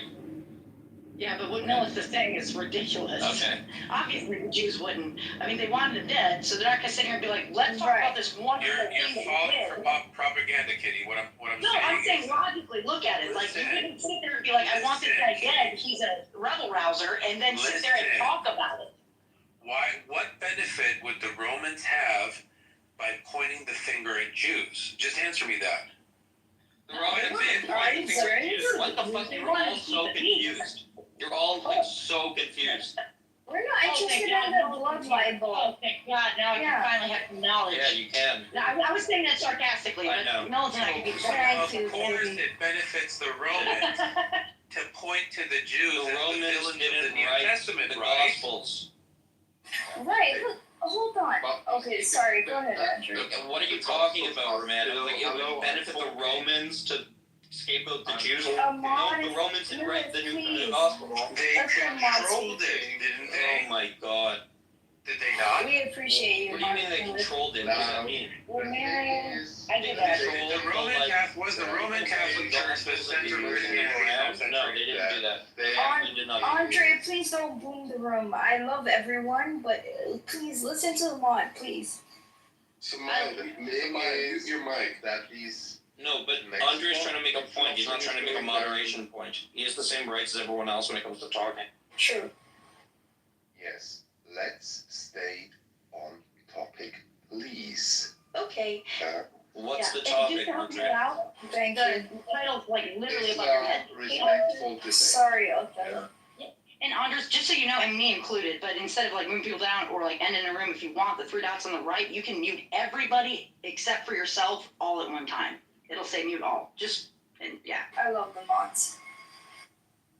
Yes, thanks for the reminder, Kitty. So we can only talk about Islam and only respectfully? No, Millis, go ahead. No, Say no, what it's you fine. want to say. Andre doesn't want to hear it around. No, I think go all out. I really enjoyed this conversation. Go ahead. Well, I You don't and Kitty. remember what we were even talking about at this point. I'm good. There's too much happening. Okay, so hold on. Let me ask a question. Hold on. Because I want to ask a question because my favorite people are in this room. My thing was Jesus alayhi salam, because we say alayhi salam, right? He was a prophet in my religion. I'm a Muslim, right? Was he a reformer or was this a creation of a new religion? Prophet. First of all, With all due respect, kid. Yeah. I understand. Respect my religion. I respect yours. With all due respect, I don't mean to insult you. But what I want to know is please let's remove the titles. I love him as well. But my thing is that was he creating a new religion or was he a reformer? What do you think, Kitty? I don't want to fight with you, lady, but like with all due respect, if Not trying to fight with you. yeah, then I think that we've already started off on a real sour foot when you're going to call I him don't mean to. a prophet. Yeah, Okay. well, I can't think of anybody that's going to be a defender of Jesus Christ that's going to sit there and be allowed. I respect him being your leader and your God. That you have been taught, which is wrong. No, wait, I'm being respectful. Now, stay on mute. Whoever is it, that's you, dude, that comes on mute. And everybody, no, whoever's got the background sound of like somebody sawing like metal. That's bad. Like it's painful. Okay, I'm sorry, but like it's bad. It's painful. Kitty, But I'm in saying, Islam, Jesus is Can you considered please a not prophet. interrupt? Yeah, I understand. Thank you. Fuck like 4 years. Just let her speak. So all I'm going to say about this is without your question even getting close to your question, because it is obviously a religion that didn't exist since he was a Jewish man. If you want to say a Jewish man that reformed his own Judaism, I don't see how you can see. I mean, him being the son of God. I mean, I think that's just a pointless question, but regardless, I think before you can have this honest question with any Christian, and I'm sure that maybe some might not be quite on the offensive as I am, maybe look at it as though never pose it like that. It would be like missionaries that are Christians in the United States send money to China. You know what they do? They like rape the American Bible or what we would conceive as being like the NIV, and then they teach it about politics and Jesus in China. Now, I would, if I was talking to a China person and like they sat there and said, well, this is what you, Chinaman, a Chinese guy, and then the Chinese guy is like, hey, Kitty, so with Jesus, you know, he's a part of the CPP, right? I'd be like, what? I mean, so part of that would be offensive, but I'm trying to look over the fact that you keep calling him a prophet, but there's a lot of Christians that would take a very high offense to that because he's a Messiah. And I know you know that. I don't want to just end this convo. Hold on, Kitty. Oh, go ahead, Cora. I went in Kitty, your objection to him being considered a political figure or political reformer, it doesn't help that you call him Messiah, because that's exactly what that means. It means a priest or a king that's been anointed to politically reform and usher in an era of peace. And usher in an era of peace. That's what Mashiach means. Okay, it means savior in any sense. If you want to look at it, Cyrus of Persia was considered a Mashiach. It means anointed right. one, nothing But else. did they consider? Was Cyrus considered the son of God? Cyrus the Great, you mean? The Iranian? Yes, Cyrus the Great. Yes, Mashiach was he considered the son of God? The purpose of the Mashiach, the origin of the Mashiach, never included divinity or being a son of God. It only meant someone. Right, that's right. And that is my entire point. Right. You're right. Which I thought she was Everyone now. This is why the Council of Nicaea should have never happened. Hold on, let me ask you a question. No, I never even got to finish with Cora, and then I promise you, I'll come right back. Hey, Cora. So, like, that's the whole point. Wait, Romero, stop it. So, like, that's the whole thing of why it would be so offensive, right? It's not just, like, the fact that, like, if that's, like, the understood etymology of the word, that's wonderful. That's all great and well, but it wouldn't have pissed the Jews off as bad as it did if that were the case. Like, if it stopped there. Look at all that thanks to me Never anymore. pissed the Jews off like it did, because because Christians were saying, hey, who is this speaking? It's Sam? Romero. Shut up, because you know that he was a Jew. The fuck? Hold on, Kitty. I can answer this for you. Forget it, man. No, if I'm gonna get overtalked by everyone on the stage, Daniel, this is what I'm talking about. This is what it's not Kitty. You're God, You never answered her question directly. You're running around in circles. Shut up. Okay. So Kitty was 100%. Before we continue, just one clarification. I'm not answering any more questions. It's not my opinion. Kitty, you should know and should be aware that Muslims actually also accept Jesus not just as a Rasul, as and a prophet. Rasul means like somebody's being a messenger. Yeah. So there are only 12. Information is great. Stupid people who just waste their time here talking over one another, wasting their time, are the ones who suck at life. It's just the Jews who do not acknowledge him I'm as not gonna block you. Use the same pushback. Absolutely. Wait, why would Christians think that? What are you about to ask me? If Christians think that Jews will go to heaven when they die? Go for the hard-hitting questions. You're just a moron. Yeah, that's where the line of questioning ends. Kitty, I wanted to respond to your thoughts about why the Jews were. No, every time you ask me a question, Romero has to chime in and on mic. So when why am I being ignored because of Romero's behavior? And because you know it's what? not fair that you get to speak every time I try to. I'm trying to ask you questions, Kitty. I will stop trying to ask you questions from here on out. I will never talk to you again. Oh my God! See, look, we've just recently became besties again. Can you just wave at me at one point? We can have a room together. It doesn't have to be every time Cora wants to speak to me. You're too sensitive. That's not fair. You're too sensitive. Exactly. So the Jews, right, particularly the Pharisees, right, had a good reason to be angry with Jesus and not like Jesus' presence as a reformer, simply because of what you mentioned. When he said he came to fulfill the law, he wasn't talking about the contemporary laws at the time that had been negotiated and litigated by the priestly class of the Second Temple. He was talking about any law that was considered directly handed down by God. So what they did is that they had extreme political influence by setting laws of behavior and social mobility and social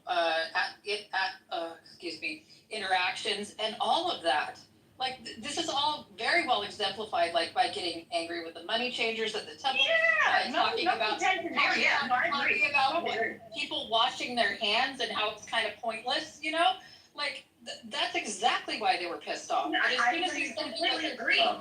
They saw the as soon as he said he was king of the Jews, or or implied it by saying he was Messiah, they saw their opportunity to leverage the Romans and point him out as a political insurgent, and that's how they got killed. Yeah, because they were cowards. But so now everybody else on stage was not. They were agreeing with, like, I think it was Romero saying that it was all of the Romans, and I was like, no, it was really the Jews that were pissed. They were literally screaming. I'm with you, Cora. I completely agree. That's what I was trying to say. That was the point. Like, and that's when it became political. That's when it became. Yeah, what like, Cora said is completely anything and everything. wrong. So, like, what happened, right, is that Man, they tried to Jesus slap it called off to the himself- Romans. Jesus called himself a king, right? And the Romans took that as a claim to, a claim against Caesar's throne. And they crucified him for that, right? The later, story about the Jews is embellishment. Yes, the Jews were pissed at him, right? But if the Jews, had the ability to, to some extent, punish people within their, cities and stuff, right? At that time, the Romans weren't, every rabble rouser wasn't, a huge Roman priority, right? But, the Romans were the ones who, decided the fate of Jesus, right? And the Romans were the ones who, took Jesus' claim to, kingship to be, a claim against Caesar, right? That's, the history of it, right? The later embellishments by the Jews is, just not factual at all. And Jews have suffered with this blood libel, this image that they've rejected. Jesus, this is something that, Christian, Christian are going for it. right. This is not like an offense. But it's not their fault. Probably He was a rabbi and he was Jew. He himself was a Jew. Yeah, so it doesn't make sense. Plus, I'm an American. they say, Father, forgive them, for they do not know what they do. So Jesus forgave them. I don't know where the fuck this blood libel came from. Of course it came because people Exactly, Andre. Others. Yeah. This cruelty that has followed. No, but hold on. This cruelty that has followed Jews for this is just completely absurd. So if you had any way of turning your microphone input level down, it would be. Was it me? I won't even be here. No. Samia has to. Okay, I'm sorry. We've asked Samia several times. Oh wait, is it Samia? Are you the girl talking? Yeah. No. Yeah. Samia, Oh, sorry. It's her microphone. I apologize. Is it okay right now? It's not you. Yeah. No, it is her. Is it okay now? When she stops talking, the noise suppression kicks off and all her Okay, noise. hold on. Is it okay now? I'm asking. I apologize. Is it okay now? You can come down a bit more. Okay. Hey, maybe you can allow other people to speak more to me. I haven't spoken that much. Marcelo, you're gonna try to ask me a question. I gotta go here. As far as being able to speak, for sure. But, Shut up. I didn't want to be rude. I forgot my question. Honestly, I'm sorry. Shut up in 30 minutes. Question. I think you already did that though. Okay. Why are people so rude in this room? Why are people so rude? Sam has a different take on things. As long as you don't overtalk people, you can pretty much be dicks, and I like it. Okay, I think it's character building. Like I can call Romero. No, I like you kidding. Yeah, Romero. What? No, but other people are being pansies and weirdos. You're cool, but some other people are complaining and being weirdos. It's weird. Okay, this is One thing I forgot to mention is that the Romans were the only people who had authority to kill political prisoners in Judea at the time, right? Obviously. Correct. Yeah. Yeah, I don't think anybody made that claim, Millet, that Jews had the authority to kill them. I'm sorry, Samia. TA Doctor wanted to say something. TA Doctor, go ahead.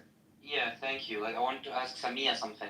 So basically, Jesus forgave the Jews for killing him, and they till now they say he's boiling in shit in hell. So is he forgiving them now? Islamically, we don't think he ever killed them. You have no respect for our religion. This is what Nargis is trying to say. I'm answering you that Jews did not kill him in Islam. Are you listening? Yeah, but they say they did, right? If you read it. Oh, for God's Read the sake. Quran. No, it's like according to the Quran. Hold on, can I answer? According to the Quran, okay, he was not killed. Okay, do you understand that? Whoever asked me the question, thank you. I appreciate it. Well, honestly, That's what we in the Gospel of Luke. I answered the question according to my religion. Respectfully. Yeah, back according off. to your religion, but you said to them that the Jews were forgiven by Jesus. I never said that. Okay, so someone else. I'm sorry. Oh, yeah, because you can't read, you're illiterate. You're fucking illiterate. No, literally, all anyone has to do is accept it. That's it. Oh my God, shut up, weirdo. Where is this Othello person? Shut up. So respect. Yeah, I'll be rude to you. Okay, you want to be rude? I'll be rude right back to you. Punk. Okay, I'll keep my. Okay. What are you gonna do about it? What are you gonna do about it? Can you move her down so she turns her mic down and stop? What are you gonna do about it? I'm asking the boss. Okay, what are you gonna do about it? Pussy. What are you gonna do about it? Starts off. What are you gonna do about it? Pussy. It's just because you're new to our Fucking weirdos. Yeah, that's not how you I'm back from the bodega. Shut up, you fucking dick rider, man dick rider.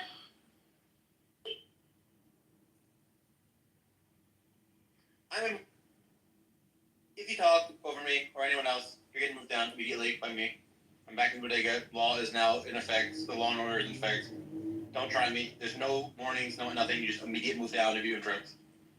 Anyway, I think that we were talking about earlier is just Islam just disrespected as a religion, and yeah, I think it is disrespected. I think that it has a fake sense of respect that it gets because if you criticize it, Muslims try to kill you. But if we're all being honest with each other, it's one of the least shallowest spiritual traditions. It's morally one of the most fucked up religions. Like a lot of people will literally kill you if you lead it, which is like just the definition of a cult. And it's not worthy of respect, and they demand to be respected, even though their prophet was not a good man. They have many evil practices. They are not spiritually rich. They deserve to be disrespected more than they are. And the only reason why they're not disrespected more is because they're bullies.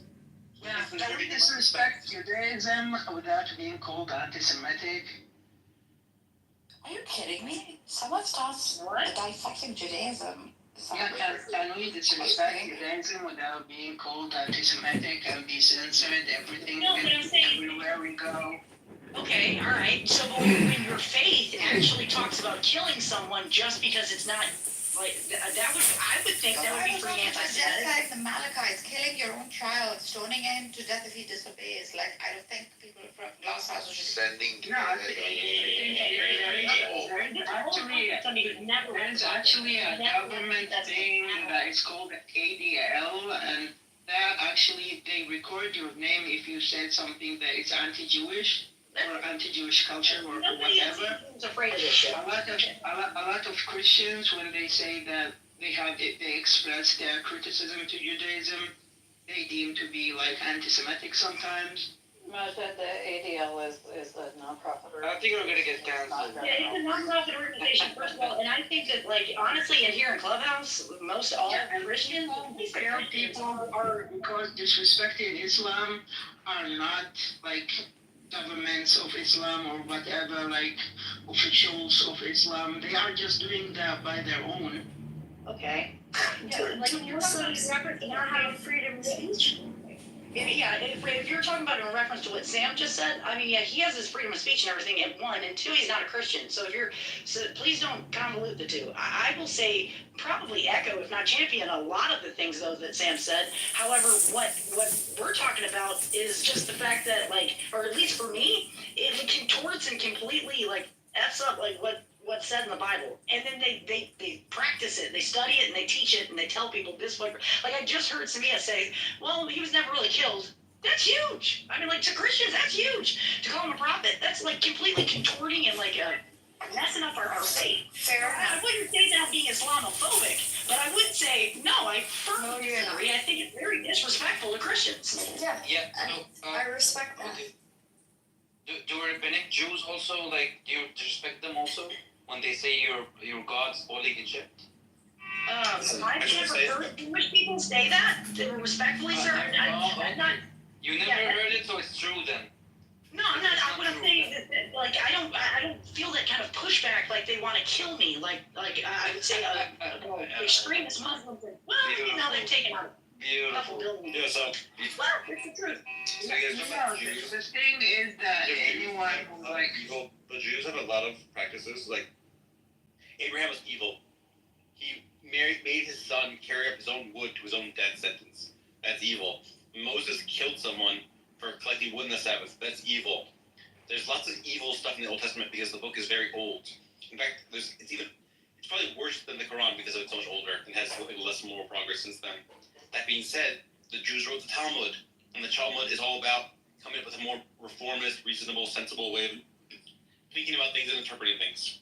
Similar with Christianity, Wait a minute. very nice guy. He's a kind man. The problem with Islam is that Muhammad was not a kind man, and you don't have a really strong tradition of the liberalizers just winning and dominating. With Jews, the rabbis are more liberal than the Old Testament. With Christians, Christianity is more liberal than the Old Testament. These are liberalizing movements that are winning. In Islam, there isn't the same liberalizing movement that's winning. You have some liberal movements. You have Ismailis. You have some Shia mystics. You have some So Sufis. basically, But they are the minority. Where you agree, is that liberal? Yeah. Remember the thing I said about interruption? No, wait a minute.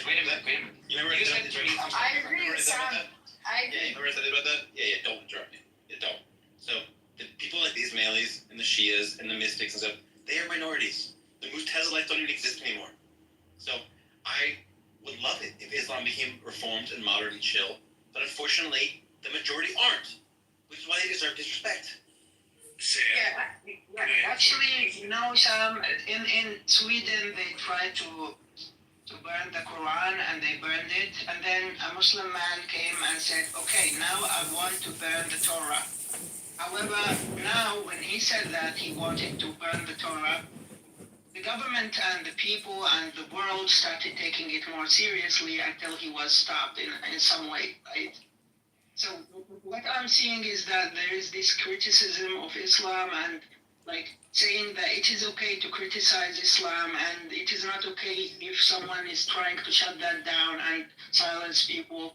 But at the same time, the same thing happens in the Jewish context. Whenever a Christian is trying to criticize Judaism, they will be silenced or cancelled, or maybe they will say, like they will be killed and said that they committed suicide, for example.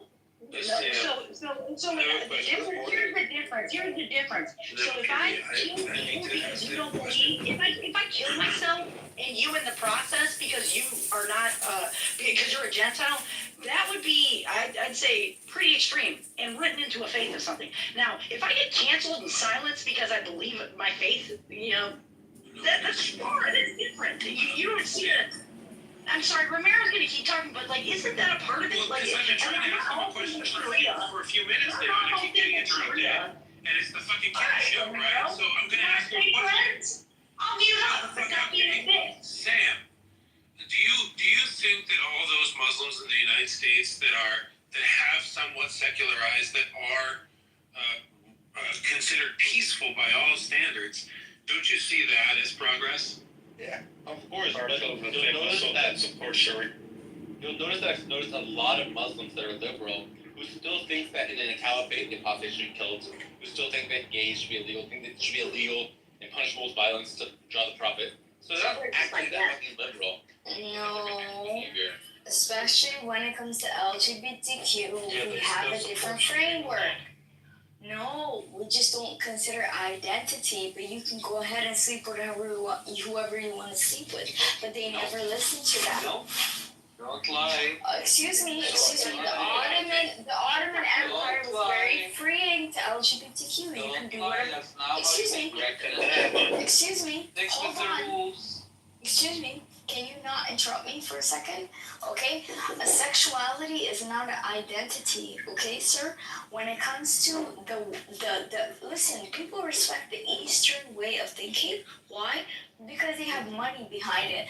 When it comes to the Muslim perspective, they won't respect it until there's money behind it. Now, we don't consider a sexual identity a fucking identity. We don't.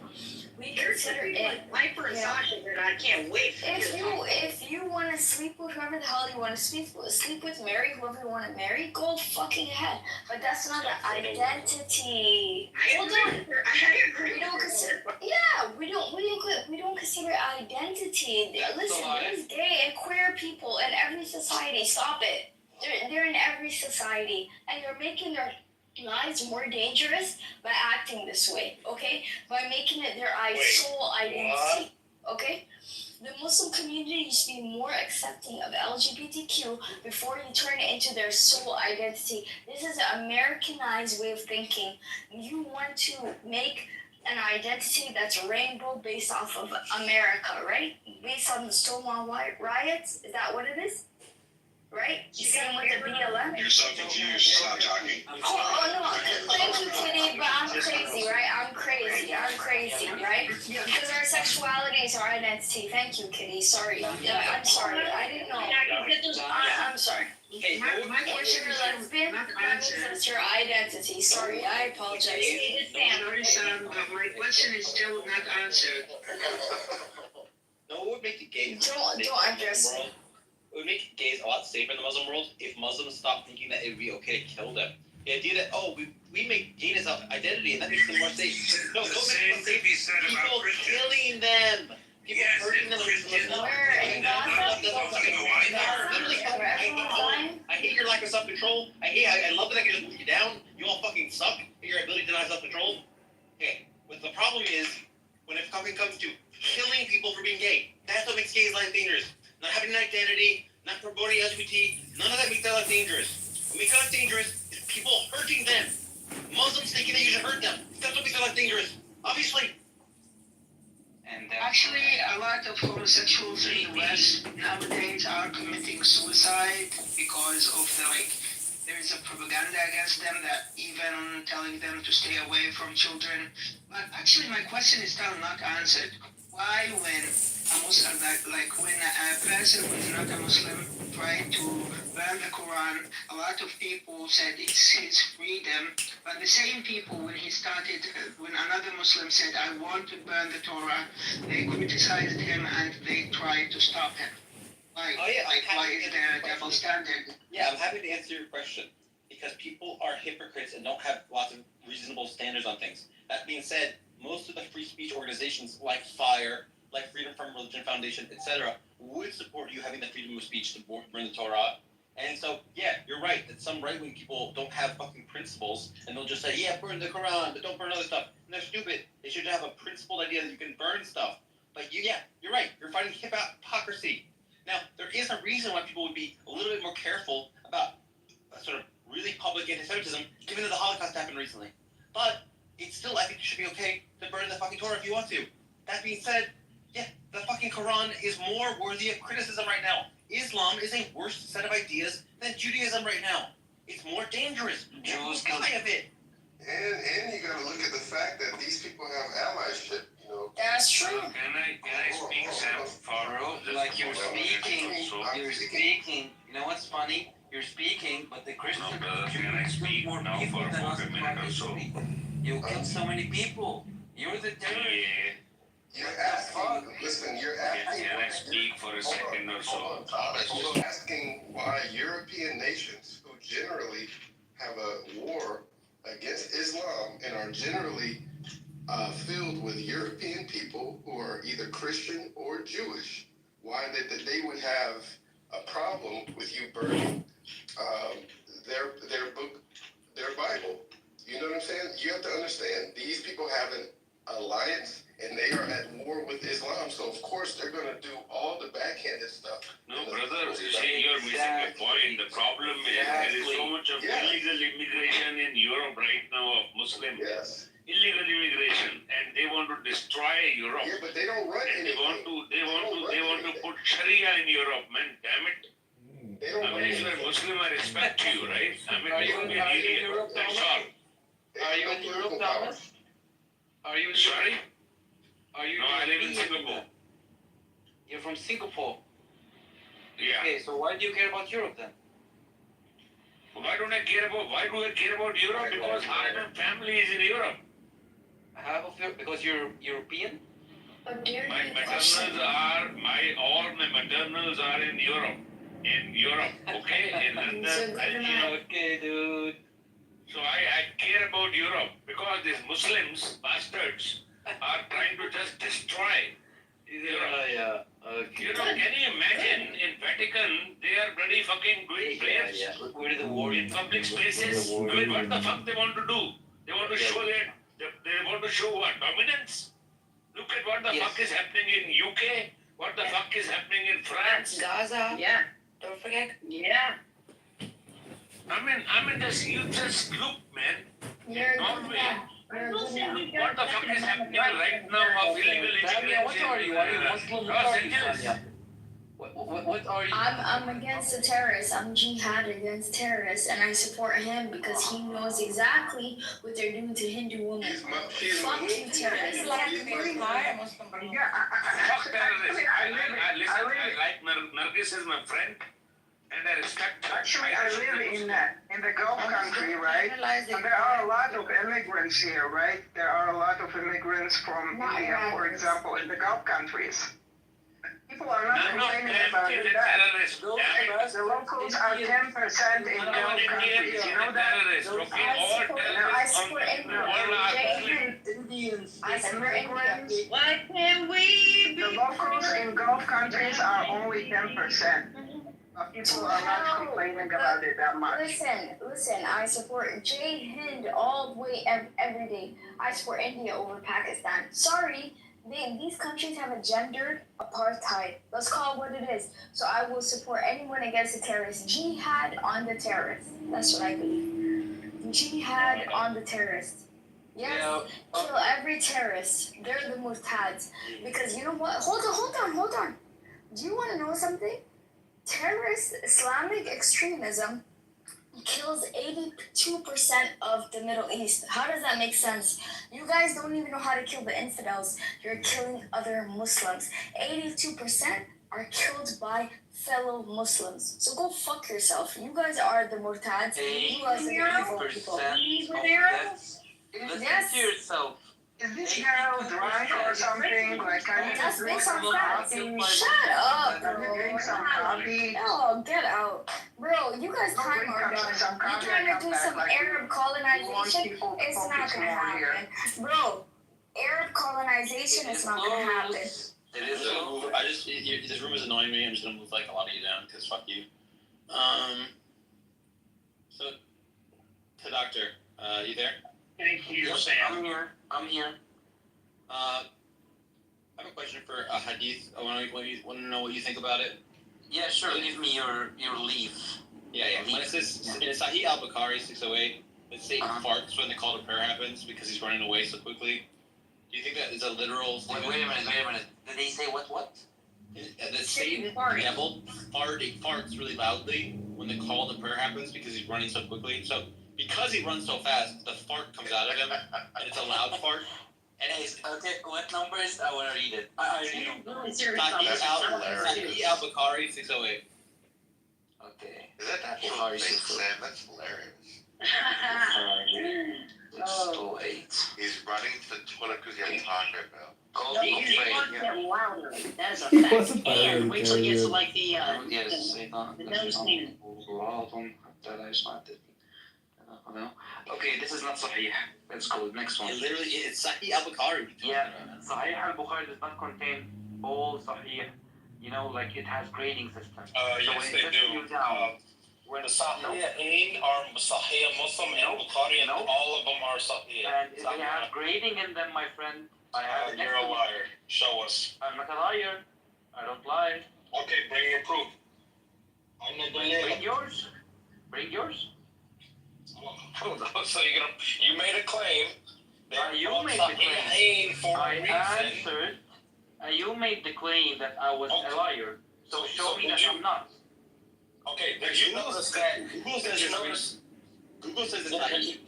Yeah. Did you notice there's nothing called Sahih Sunan Abi Dawood or Sahih Ibn Majah or Sahih Al-Tirmidhi? I know. That's because those have gradings. Sahih Muslim and Sahih Bukhari are all authentic. Sahih al-Bukhari 100% has grading. I have it next to me. And they are all authentic. It has grading. Yeah, this one is Sahih. Google says it's Sahih. It's called Sahih al-Bukhari. It does not say to me in the app, Sunnah.com, right? You use Sunnah.com. I'm on Sunnah.com. Sunnah.com, yeah, it does not say, normally it says down, grading Sahih. This is normally That's because they're all Sahih. That's why you're a liar. No. TA doctor. I'm not a liar, I never lie. Interject. I was in a room recently of Salafi people, and they said very clearly, if you reject only one hadith from Muslim or Bukhari, you're a kafir. I agree. But the Sahih ones... I asked ChatGPT and it says it's graded as Sahih. Sahih. That's the It's graded Sahih, so it's a story it's missing. of It is... Bukhari, how he went through hundreds of thousands of hadith and then made a book with the ones that are Sahih. Yeah? That's why it's called Sahih Bukhari. For goodness sake. Yeah, I agree. Listen. I agree. Maybe it's Sahih. If it is Sahih, it's okay. We have like some nice things like Jesus cussing at a fig tree. Yeah, right? you gotta convert This is into funnier, right? It is funny. Don't let him It is not Now, deflect. you got Satan farting It's not is one deflecting, thing. even if it's correct. Even if it's correct. No. What does It that... minimizes your fake faith. I'm sorry. Fake? You don't know what Jesus is. Fake? When you literally can't convert someone to You religion don't know and who lie. he is. He neglected to say who he is. Just neglected. Let's see, Muhammad It says and Jesus. Allah's messenger said, when the call to prayer is pronounced, Satan takes to the heels and passes farts with noise during his flight in order to not hear the call to prayer. When the call to prayer is completed, he comes back and takes to his hand. Like, so it's just literally a Sahih fucking hadith that says Okay, if it's Sahih, I accept it. And I don't find That it finger movement sounds problematic. like when he goes to pray. Okay, No. got it. Yeah. Go figure out who Jesus is. Let's continue. That's Who gave you commentary? Kitty, are you the commentary for this group? You keep jumping out, like. Yeah. Okay. Welcome, You're Sam. a copper because you It's okay. It's okay. you Kitty, reject but Sahih hadith because you're a copper. I never rejected. It's a Sahih hadith. That's fine. It's a Sahih. I did not know it was authentic. Now I know it's authentic. I made a mistake. I'm sorry, and I don't find it problematic. Oh, you don't find it problematic that Satan farts when he runs away from No. the call to prayer? Why farting is made like, I don't know, newly, like as a funny thing. I don't think it was funny before. So, the call to prayer happens, you're like, Allahu Akbar, and then Satan hears that and he's like, and runs away. And that's you think that Yeah. what's actually happening. That's literally what's happening. Yeah, what's the problem? Actually, You're affected by movies a lot, dude. Just it's okay. No, but Sam thinks it's funny, but what he doesn't realize is that it actually is like an example of the science miracles of the Quran, because it's clearly an example of how like they knew about Newton's third law even before Newton, like 1,000 years before, right? Because he actually has to fart, so he has the okay, I guess you can. Deepak will get you deported from Qatar. Be nice, right? Alright, I got another question for you. Yeah, so in Sahih al-Bukhari 33:22, it says angels should avoid houses with dogs. Or no, they do avoid houses with dogs. That is true, actually. Why should an angel care if a little puppy dog is in a house? Why would they avoid the house? Are they fucking Because it's scared of them? It is filthy. Being clean is something we cherish. Dogs are not dirty if you wash them. Best friend. Okay, so when you lick your face, do you like it? When they kiss my face, I don't make out with my dog. They lick your face. They lick your face. Like And like, You know, they used not to castrate them, so they used to spray sperm everywhere. You know. Public doctor. Right. Dogs are spraying. Wait a minute. Hold on, Sam. Seriously. He's saying dogs are spraying sperm everywhere. What? Yes. Because you don't castrate them, they will fuck the cow. Don't they? Could you repeat that? They fuck the cows and you don't castrate them? They fuck the cow.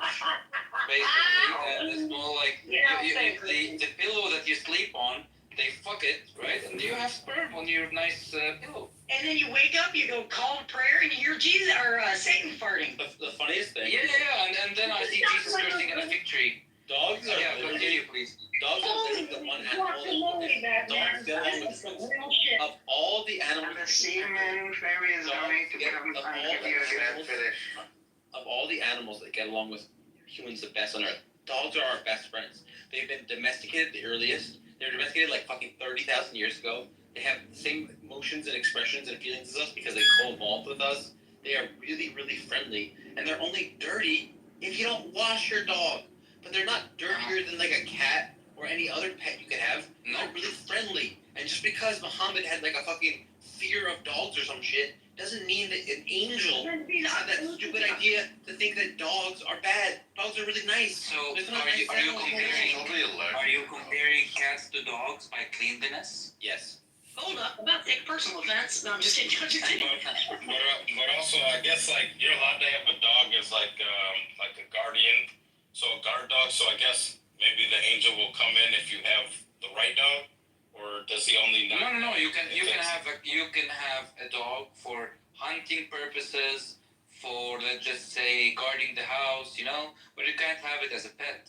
Runs away and runs around Here, the house. doctor, check it out. Look at my dick. If you have it as a pet, will the angel not come? So if you have a guard dog, will the angel still avoid the house?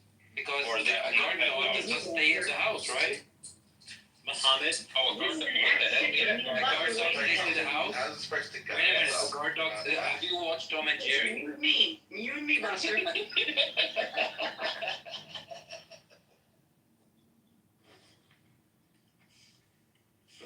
There's a hadith where Muhammad kills all the dogs in a town. He's like, you know what? I don't like these dogs. And he fucking kills all of them. He commits a fucking dog genocide. Can I please see it?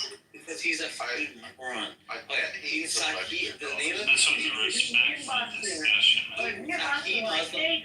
Sahih Muslim 1572. He says, Allah's messenger ordered us to kill dogs. And we carried out this order so much that we also killed the dogs coming with a woman from the desert. Then Allah's apostle said, you know, don't kill all the doggies.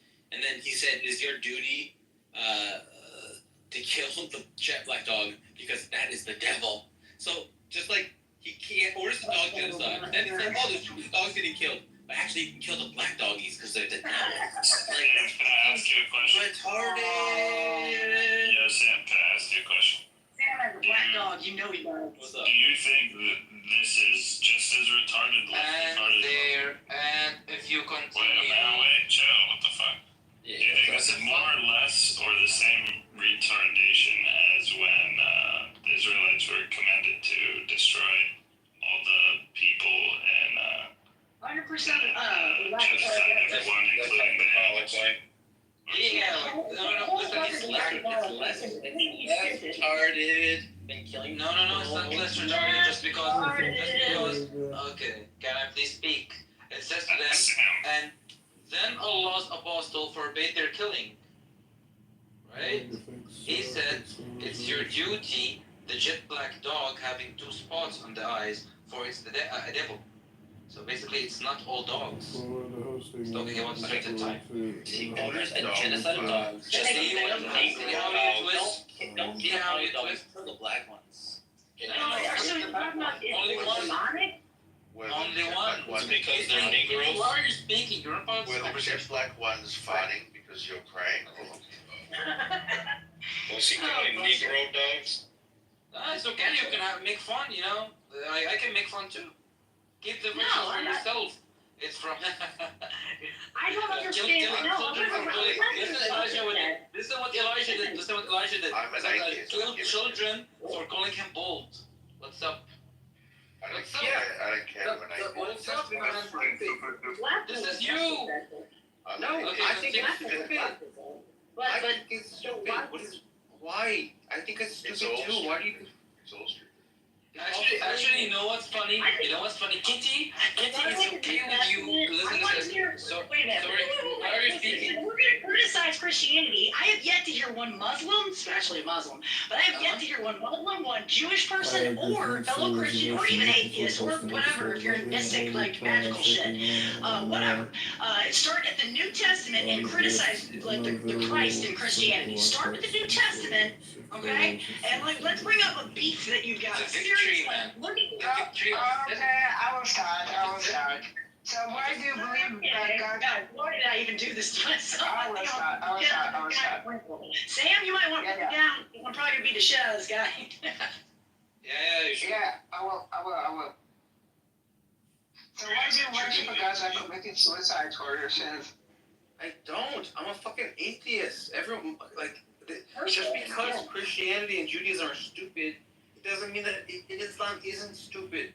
You're not gonna ever make me go, oh yeah, you're right. Christianity is stupid, therefore Islam isn't stupid. I'm just gonna say both are stupid every time. So I don't know why you think this is like gonna work as a rhetorical strategy. Every time you do this, I'm gonna say, yeah, they're both dumb. They're both dumb as shit. Yeah, but if you had to pick between Christians and Muslims, Also, it's dumb. Really, I think atheism is really dumb.